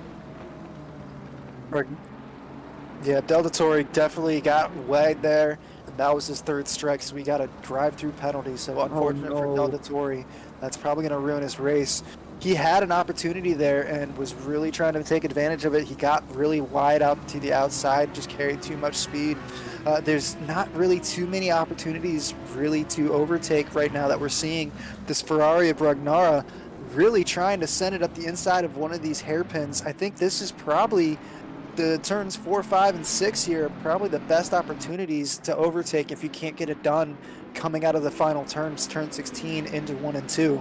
But yeah, no, it's definitely proving to be a very challenging track to overtake on, especially the fact that that Bentley, as you said, is just such a box. It is so wide, and he's just, Palatella is just making it 3 times as wide as it already is. He is just showing that rear end like it's nobody's business. Well, not only that, but he's really, really quick down the straights as well. So it's difficult to try and get a good run. The Ferrari, not known for his straight line speed, of course, not bad in the straight, just average. And the Bentley is just a little bit quicker than that. So it's going to be difficult for the Ferrari to do it, but he's really wide. And once again, you can see how close the margins are on the outside of the track. But Reghium trying to do everything that he has in his margin to try and catch back up to the back of the Bentley. Yeah, he's trying to do everything that he can. Unfortunately, that Bentley is just a little stronger down the straights, as we know. The Nissan has moved up due to Delta Tori's drive-through penalty. Nissan has moved up Catalano into 7th place. He's going to try to take advantage of these two fighting here. Try to see if he can put his nose up there. But I don't think he's going to be able to get the move done currently, as we see Reghium is just continually getting right up into the back here of this Bentley. But as soon as they reach this straight, that Bentley just pulls away. So it's definitely going to be a challenge here. Reghium has to get a great exit out of turn 16 to really have an opportunity to make a challenge. And not only that, the guys have to think about their pit stop strategy now as well, because we're entering in 10 seconds the pit stop window where they have to make that one mandatory pit stop, and that's going to take place from right about now. I think it's 35. Am I wrong with that? Yes, 35. I had a howler there. I've had a howler there, haven't I? I was a little bit early with that. I'm getting informed, like last week, it was from 35 to 25. Getting a little bit too excited here in the comment tribute, as Reghium is going to try it once again around the outside of the Bentley. That Bentley proving way too wide for him to actually try it there. But yeah, I had a little bit of howler there. I'm going to take a look here at Pacca closing up on Vasserini. Got 2 Audis fighting it out for the. They are all into the top 10 now, as I was kind of discussing earlier. We see Otto, we see Vasserini, and we see Pacca. They've just kind of moved up as a group here. They're not teammates, but they just are kind of throwing together a little train here with these 3 Audis. But we'll see Pacca trying to make a move here, trying to set up Vasserini. He's definitely got some solid pace. We'll see if he's able to get the job. But we're going to go ahead and jump back over to Reghium on Palatella. And once again, unable to really get it closed up enough to make a move through the first sector. And that Bentley just starts pulling away again. I have to say, I love the number that Mattia Reghium is running, the number 29, hashtag 29. It's my favorite racing number. I always take it when I do jump into a race that I don't do often. But yeah, beautiful number. Just wanted to point out on that. In P6 at the moment, all over the back still of the Bentley of Palatella. And behind him now on the Nissan is Catalano catching up as well. Actually, it's Otto, if I'm correct, who's behind him in the Audi, who has actually allowed him pass.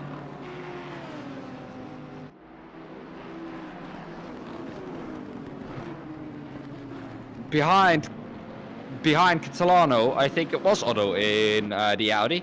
So We're gonna see here. Vasserini has fallen off pace a little bit. Not really sure what happened there, but he's given up 2 positions here to to Paco and Trappini. Trappini in that BMW, and we're gonna go ahead and take a look at a replay, and it looks like he got wide there, and yeah, he just got a little too wide and opened up the door for both of those cars. Lost 2 positions, just making a simple mistake. That's got to be frustrating for him. yeah, that's just a case of losing the momentum, and after that, of course, you just lose so much time, and we're back to the live pictures. Let's come up to Bergnara. Get back to Bergnara. Bergnara gets the job done. Bergnara moving up on Palatella. Palatella's going to try to fight it back, but Bergnara did get the job done into the turn here. He's going to have the inside line, and that's going to open the door for that Nissan. That Nissan's going to try the inside as well. We'll see if he's able to push it out. Looks like the door is going to be shut by that Bentley of Palatella. But Bergnara finally able to get that job done.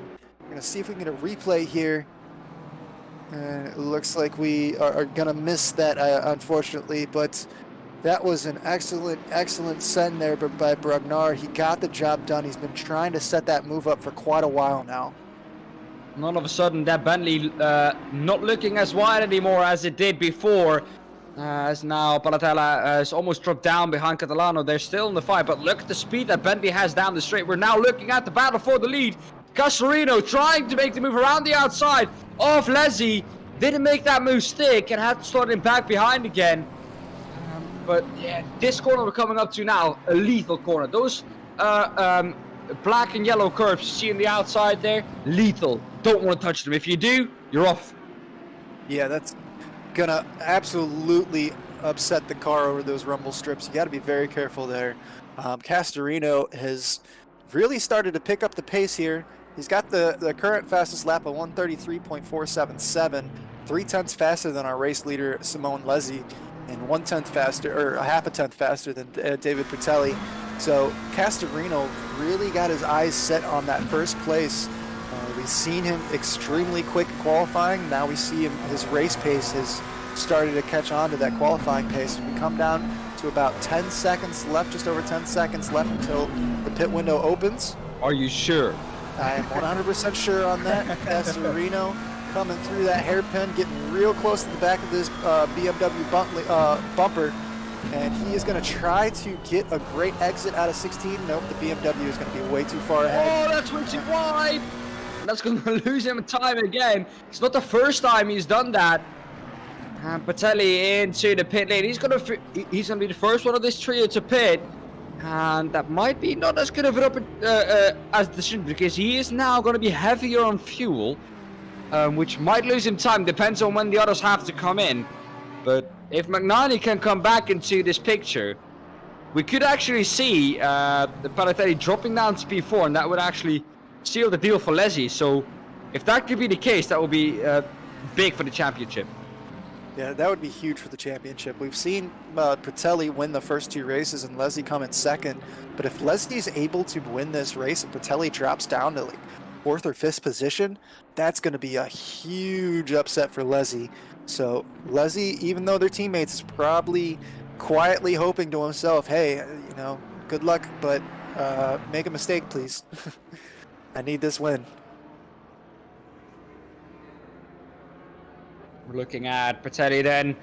He's all the way down in 18th place, dropping down a couple of further positions. This pit exit so long. It's so frustrating to sit in it. He's gonna finally get off the pit limiter and finally get going once again, but that pit limiter is, for your feeling, way too far down that pit exit line. And well, he's lost a lot of position there, and he's back into P19. Castorino in, so he's going to try the undercut on Leslie. Is that going to be able to work? Because he will need to get those tires out of temperature. Do you think it's going to be better to try and do the overcut and react now if you're Leslie, or was the undercut the better idea? I think Castorino is definitely onto something here. We know that he's been fast. If he can get out into some fresh air, get those tires warmed up, and really put in some quick laps, a quick out lap, and get on his race pace again, I think this undercut is going to work very strongly for him. So I would be surprised to see Leslie stay out another lap, knowing that Castorino has the race pace. And not only that, I think you have to keep in mind that, of course, Leslie is in first, and you never ever want to lose a track position to your opponent, because that's the most the most important thing you can have. We're going to see now Pertile coming through, and Castorino is just on the pit exit, so 1-on-1 is 2. It's going to be really close on pit exit. Has the undercut worked for Pertile? Castorino is now going out of the pit lane. Yeah, this is way done for Castorino. He's now going to have his tires, or he's now going to have to try and get his tires up to temperature as quick as possible. Pertile will have his tires up to operating temperature. So he's going to gain a couple of tenths this lap, I think. So it's going to be close. But Leslie has come into the pits, so this is going to be it. This is going to be for all the marbles. I'm willing to bet that Castorino is able to get those tires up to temperature and really put a fast lap in. He's got about a 2-second gap, it looks like, to Pertile right behind him. So that is extremely quick. We do see somebody was disqualified just a moment ago. I'm not sure who it was, but Castorino has really got an opportunity here to make that undercut work. Leslie had to come in on that stop just to be able to try to block it off as much as possible, but we'll see how quickly Castorino is able to put this outlap in, because I think he's definitely got an opportunity here to take the lead off the pit stops. He will have his tires at the operating temperature. Leslie is still in the pit lane, dropping down a couple of positions. It's going to be close. They're going to be coming through the last corner now and coming back onto that pit straight, although he is... But he's behind traffic. He's leaving, but he's behind traffic. This could be big. He's going to have to go down that long pit exit. There we see on the right now. And he's only now going to get his pit exit. Pit limit's over it. This is so close. They're side by side. With the move, Castorino able to get it done. Oh my goodness, that was absolutely stunning. Absolutely stunning. Great outlap there by Castorino. Great pit strategy. That has got to be crushing for Leslie. Oh, contact there almost with the back marker. Manages to keep it out of the door of the back marker, of the alley, I think it was. But he has lost the lead. That must be frustrating for him. And look who's now on the back of him. His biggest championship rival and his teammate on the back of him. And I think that's Pertile on the back of Leslie. Yeah. Pertile is right there on his back. Leslie is trying to defend as much as possible. I don't think Pertile is going to put too much of a challenge into his teammate at the moment. But that being said, Castorino really making that undercut work for him all the way back up into first place. Excellent race. Really well done there by Castorino. Got it right eventually, but he now has to cope with the pressure from behind. But I think once he's now overtaken him, he can try and form that gap. But the slipstream will now be there though for Leslie. But can he use that? Because Leslie is under pressure from Pertile. Oh God, I'm bad with names. I'm bad with names all of a sudden. It is really throwing me off the fact that Castorino is now ahead. But yeah, he's now going to try and create that gap as we're looking at the only guys I think that haven't pitted yet. And mate, mentally leading here. He is definitely the last person to pit. Him and Matoli right there. So could go for another lap. Will probably be the leader, and well, yeah, he could go for another lap, but he's going to be coming in very soon. He comes in right now, so that's going to give... Is that Matoli that's going to be taking over the lead here? Matoli's too far back. Okay, so yeah, Castorino is definitely going to be your leader. Matoli is in, so yeah, so ipso facto, Castorino is going to be coming around into the lead here. Now that he has clean air, I find it very hard to believe that Castorino is going to be challenged. These two BMWs, we know they're fast, but that McLaren is just so strong at this track. Showed it in both qualifying sessions, and now he's showing it in race pace. Absolutely stunning, able to nail the pit strategy. That was probably the only way that he was truly getting a move done.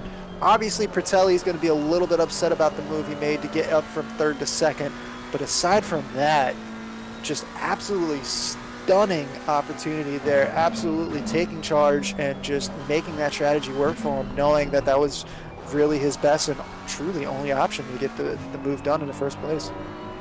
Well, I think being Simone Alesi, as we look now on the back of Simone Alesi, back to Bertile, his teammate, but it's being Simone Alesi, you're in the lead.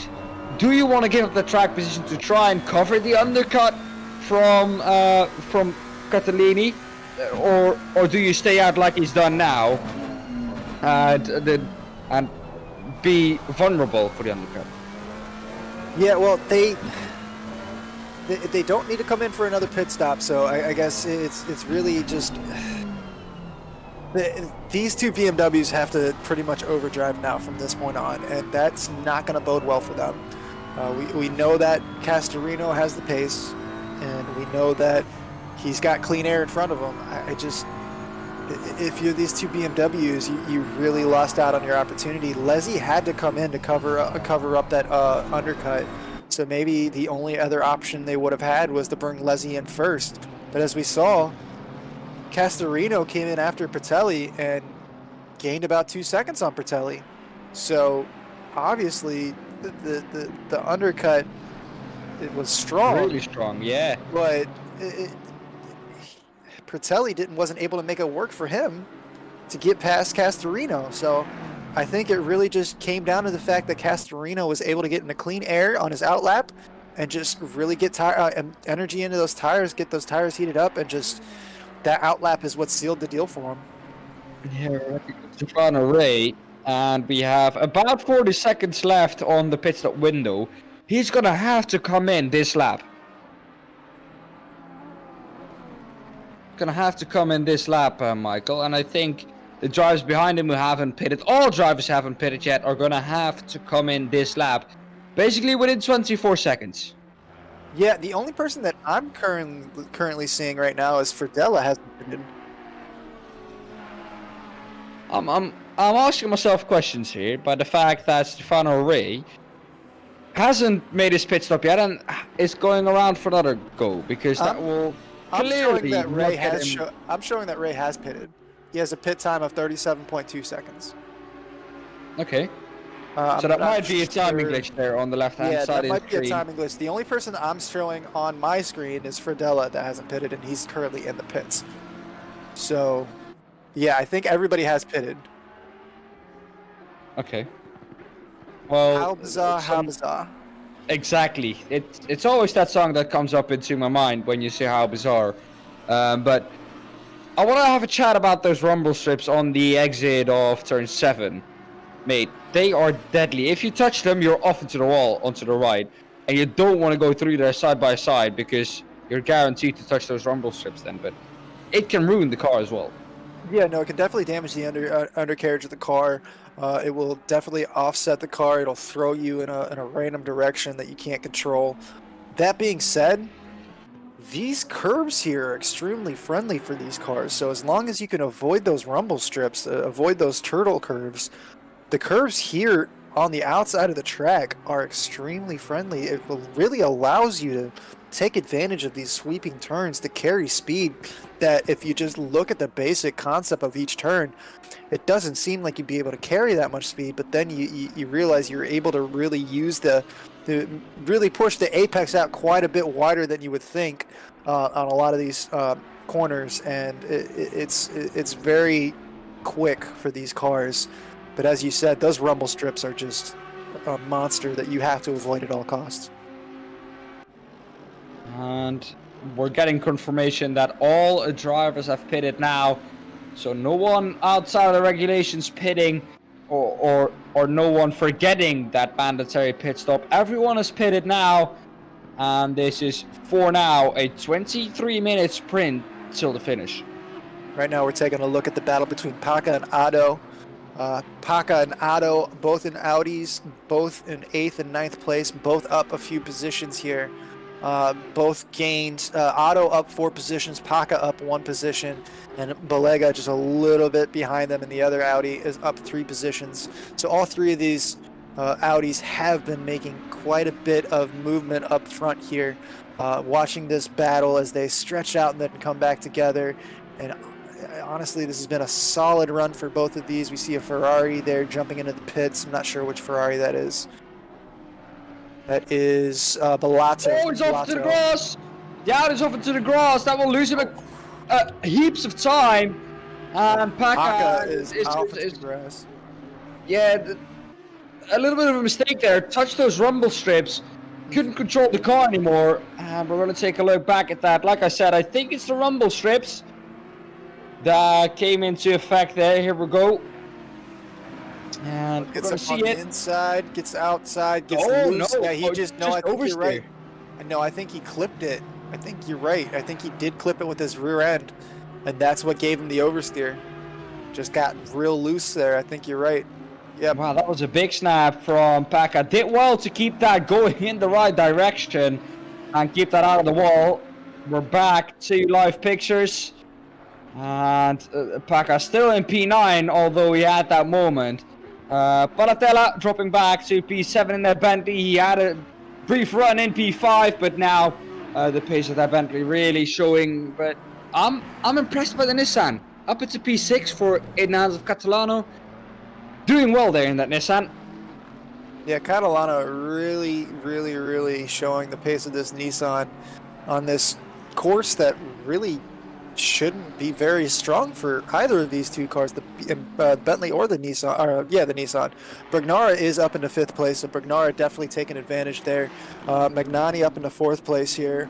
But yeah, it's very impressive what these 2 drivers have been able to do with these cars on a track that really does not showcase their, real ability, which is top end speed.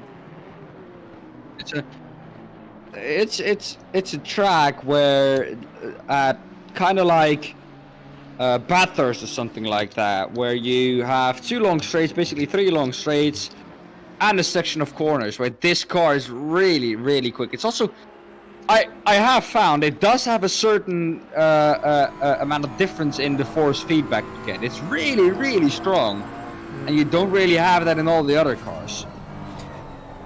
We're going to go on board here with Leslie. Real quick, though, Manuel Catalano, 32.5 for his pit time. Simone Palatella, 36 seconds. So Catalano did jump Palatella in the pit, so that's how he got the move done there. But let's go ahead and follow along here with Leslie. Look at the back end of that McLaren that's out in front. Well, I think Catorino not getting away as quick as we would have expected in that McLaren. I think when we thought, or when we saw him getting in front of Leslie, we both thought, I think, well, this is now race done. He's going to create a gap of seconds, and we're never going to see him again. But that is absolutely not the case. No, that BMW has definitely got the speed down the straight to keep him in sight. But once we get into the tighter curvy sections, that McLaren is really showing its abilities. Very nimble car. And we're going to go ahead and come back a little bit further into the field, I believe. Oh, we're still back up at Leslie. I apologize. Well, this battle has been going on for quite a while now. And if you're in chat, let us know. Who do you think is going to come out on top? Leslie, not at all out of this race. He's keeping up, actually, with Castorino. So now he's getting back into this battle. Actually, well, fighting his way back into this battle. Not out of it, like I said, at all, and I think he's still in with a shot, as is Partile. Of course, don't forget, if these guys go off with each other and they go off the track, Partile could take a grand slam and win all 3 races here. Yeah, no, this is definitely an opportunity here for Partile to take advantage if one of these 2 cars or if both of these cars were to have an incident. Leslie is now a full second back from Castorino, so we'll see if he's able to make up that gap. Leslie does have an extremely fast lap here, 133.255. So that is extremely fast. That is currently the purple lap, the fastest lap of the race. So that is an extremely quick lap there. Yeah, I don't think anyone has got anywhere close to that lap time. That's really, really quick, but can he use that quick pace to catch up to the back of Castorino? At the moment, it looks like Castorino is losing time in traffic. The number 57, I think that is D'Angelo, who is finally getting out of the way of him, but not losing too much time with that, I think. Let's hope it doesn't compromise the BMW of Leslie behind as well. And we're looking at PAT back to Castorino once again, and there we see the Bentley going wide, and that has allowed now Leslie to go past. But Michael, what are we expecting for these last 15 minutes of the race? More of the same. I think this is going to be a real battle of attrition here. Castorino is starting to come into traffic like we've seen just now. That could go 2 ways. If he's able to use this traffic to gain an advantage, that's going to help him just kind of run away with this. We saw just now he was down to about 7/10. Leslie was back from Castorino, able to move that gap up to a 1.2 second gap. So that Bentley was able to really help out Castorino with his lead. We'll see if he's able to use this Ferrari right ahead of him. The 18th place of, Misano up in 18th place. So if he's able to get the move done really quickly on Misano and get that car in between him and the BMW behind him, that's just going to help his case quite a bit. So right now it really depends on how traffic kind of comes about, where he's able to see these cars and where he's able to make moves, and if they are able to get out of the way for him quick enough. We've seen this being done a couple of times now, and we're going to touch on it again. Last week we had a little bit of difficulties once again with traffic at a track at Monza, where you say there are so many straights to move over. How can you have issues with traffic there? Well, not so big of issues, just cars that got stressed, I think, when they started either coming back. But the Ferrari not letting Castorini past, or Castorino. Yeah, Castorino definitely having a challenge there with that Ferrari. The Ferrari had to really give up. He was refusing to really give up the racing line. We saw it there at the end, and now it looks like he's trying to come back at him. So I'm not sure what's going on with that Ferrari. Now he's blocking the BMW. So that Ferrari of Misano is really causing some issues here. Leslie has shortened the gap up a little bit, but we'll see if that gap, yeah, it's back up to a 1.5 second gap currently from what I'm seeing here.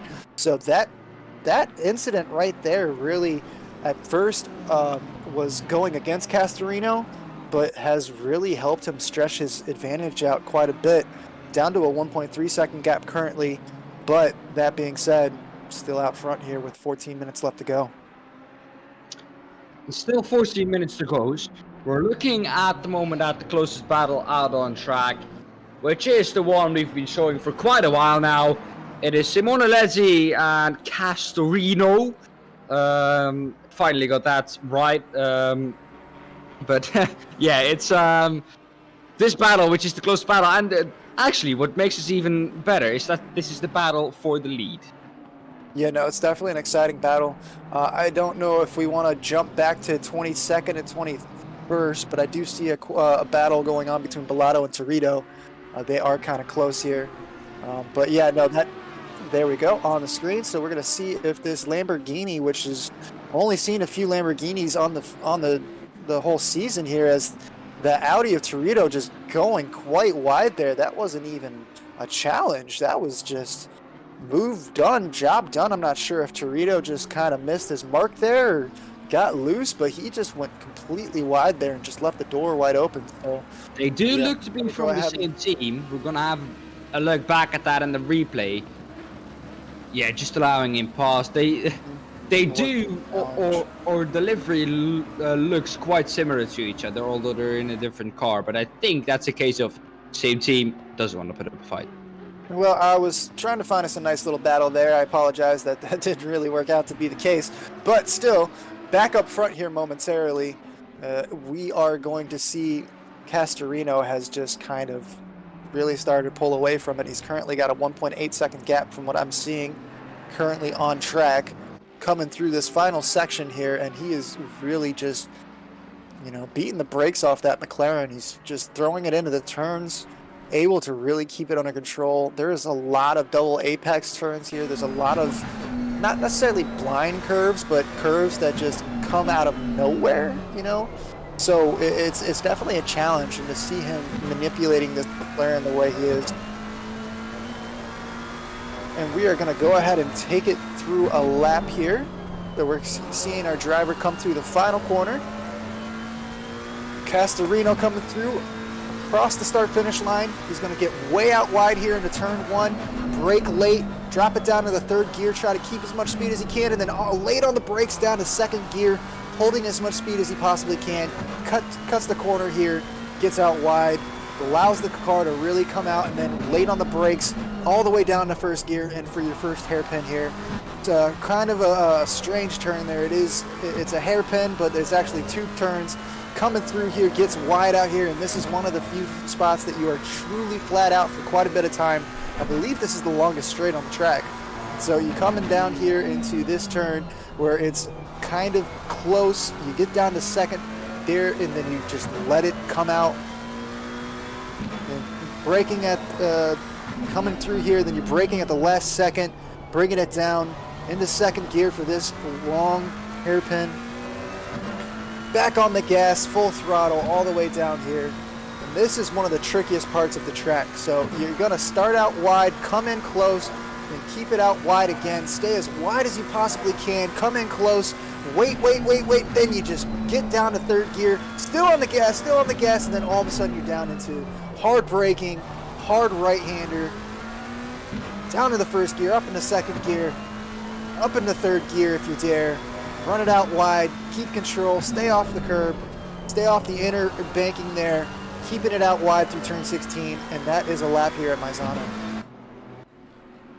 Quite a roller coaster ride, isn't it? I do want to point to the fact that at the moment, as it stands, we have David Pertile as our champion. So as it stands at the moment, how they are right now, David Pertile would be your champion. Yeah, Izzy has definitely got to make the move up into first place if he wants to really have a chance here at this championship. Right now we're following along on screen with our closest battle, Visserani on the back of Spezzani. Trying to get the move done on that AMG. Only a few AMGs in the field today. The Audi is really strong here. We saw Visserani up in the top 10. That was very close. Visserani had to back out. That's going to give Fasano the... Oh, no, that's a lap car right there. That's a Lamborghini right there. Yeah, the Audi had to back out there. He's coming down the straight. He's got a strong draft. He's right on the bumper of this AMG Mercedes GT3. Coming through here. This is one of the toughest turns on the track. Oh, that's way too wide. It's gone wide. Did they make contact? I think they did.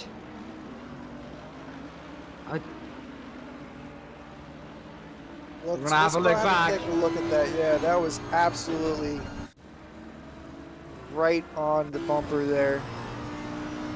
In car here. This is going to get extremely sketchy here momentarily.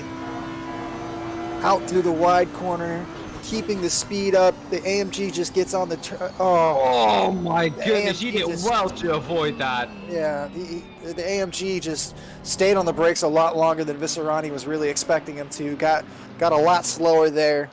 You can take that turn in third gear Just absolutely great car control there by Visserani to avoid an accident. So we're back to live pictures now. Like I just said, David Petile would be your champion as it stands at the moment. For that to change, David Petile would have to finish in P4, and Leslie would need to win. But even if Petile takes P3, the points would actually be the same. But like we all know, David has won more races than Leslie. So that would give the championship then to David. So that's in the position where he is in. At the moment, he is in P3, but Leslie is not in P1 where he needs to be.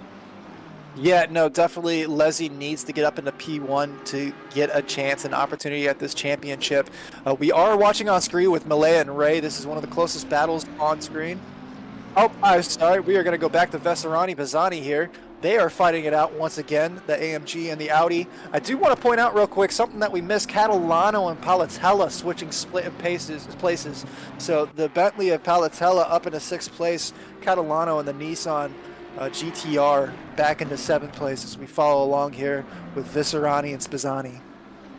So he has actually closed that gap back up from the pit stop. The Audi from Visserani still trying to get past the AMG. Is he going to be able to do it? He's once again done it again. Way too late on the brakes this time round, I think, because this is not a fact of he braked harder than I expected. That was a case of braking way too late. Yeah, we're back to that is also now. Our leader coming through there, so that might have something to do with it. Castorino coming through these two while they're battling. Yeah, that's way too late, and he got on the grass with its left-hand side tires, and there was no stopping it from that point. We're going to go back live here momentarily to Castorino.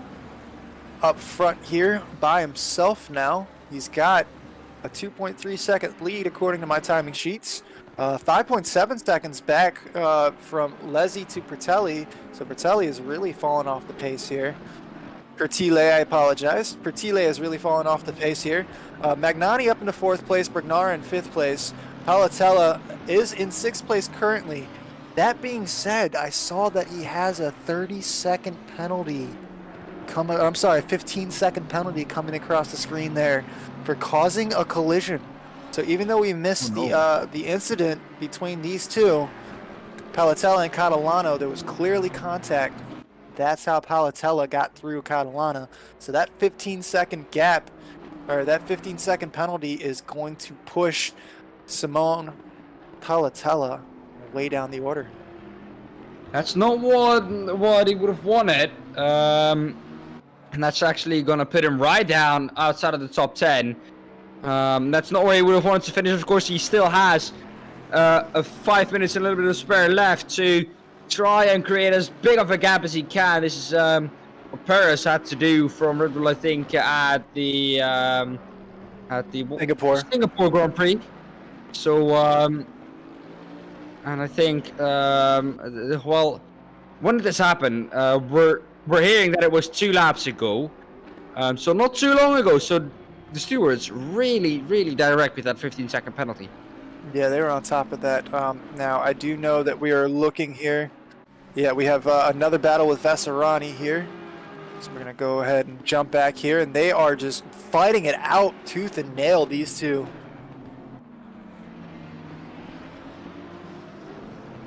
He's got the inside into it, but the AMG is going to try to come back with the over-under.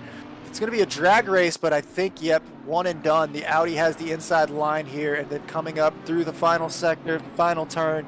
They come close together, but no harm, no foul. And that is job done for Visserani.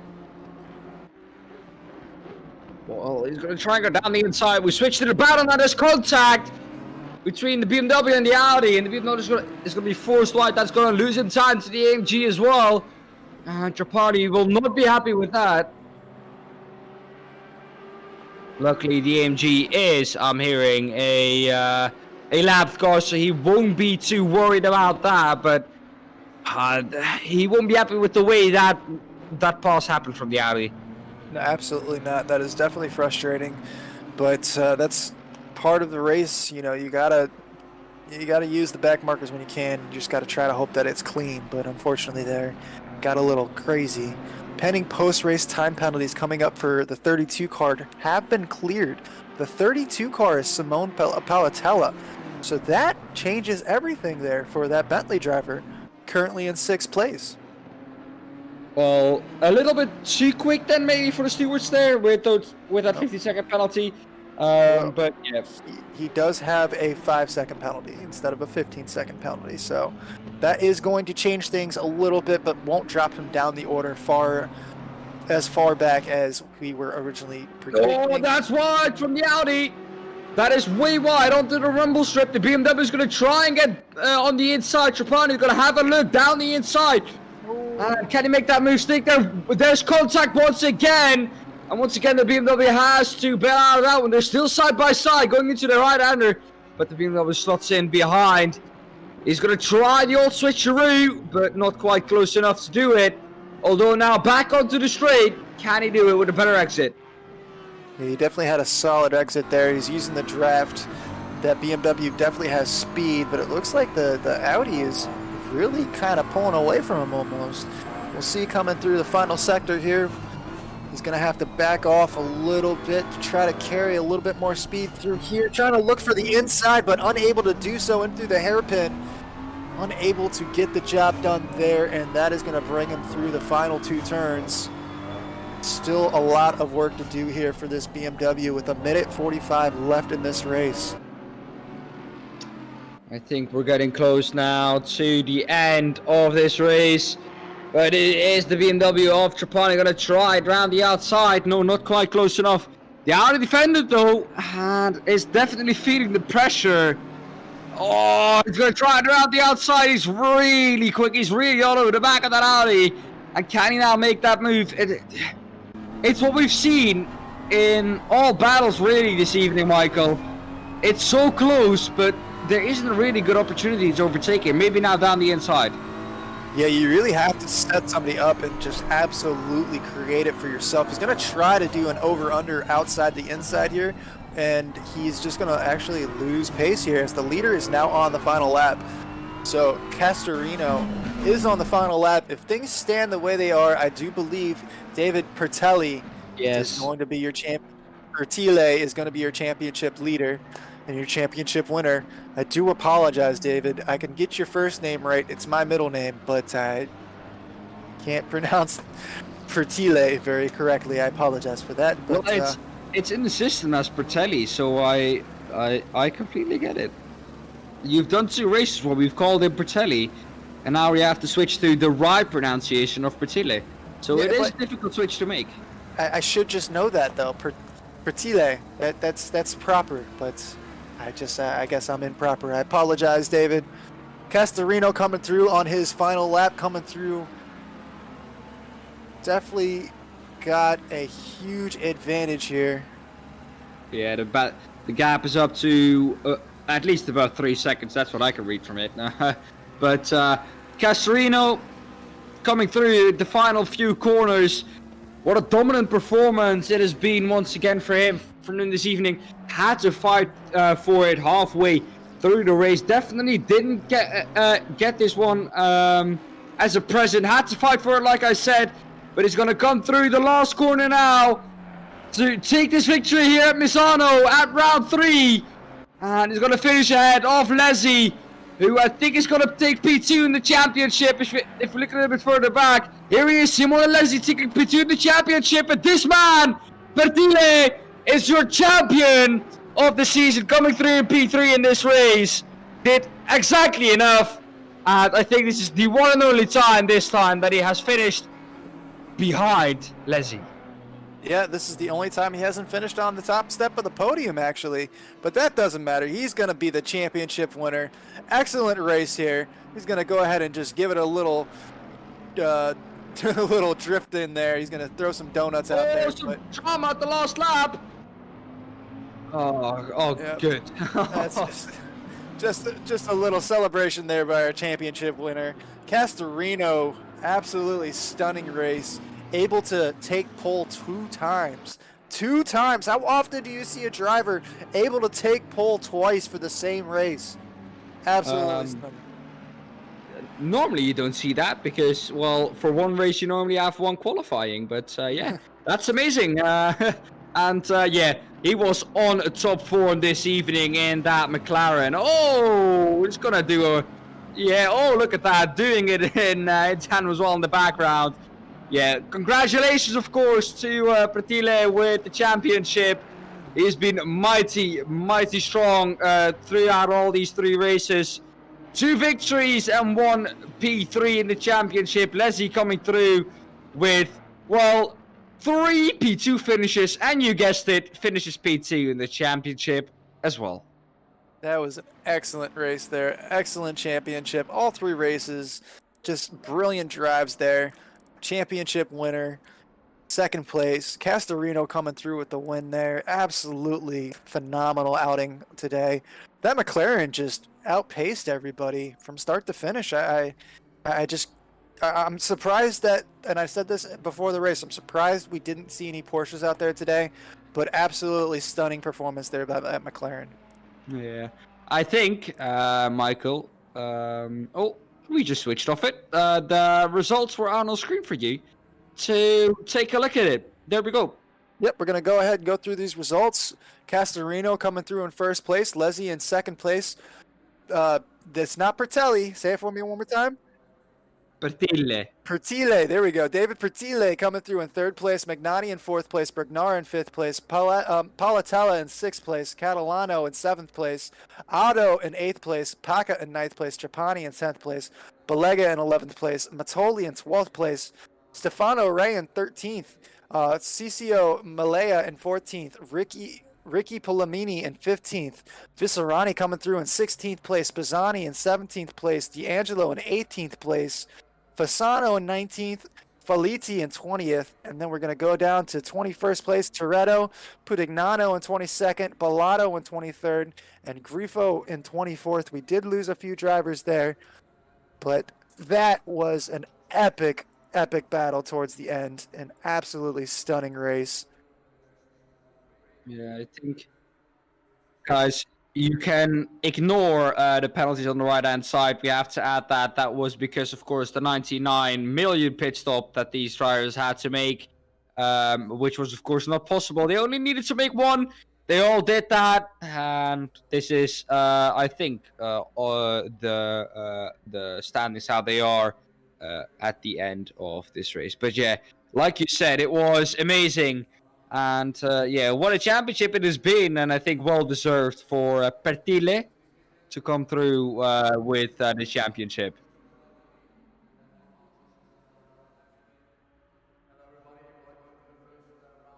Oh.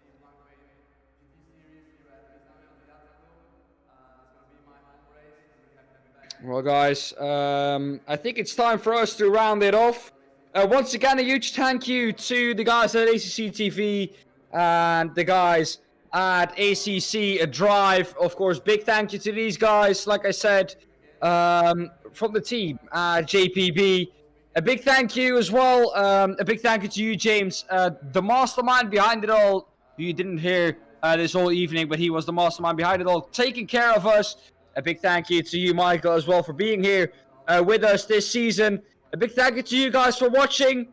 And yeah, if you haven't yet and you think it's worth it, of course, smash that like button and make sure to subscribe and hit that bell to stay notified of whenever we go live. This has been it for us at the Progetto G for this season. We thank you all for watching from the whole JPB and Progetto G team. And we'll see you next time. Bye-bye.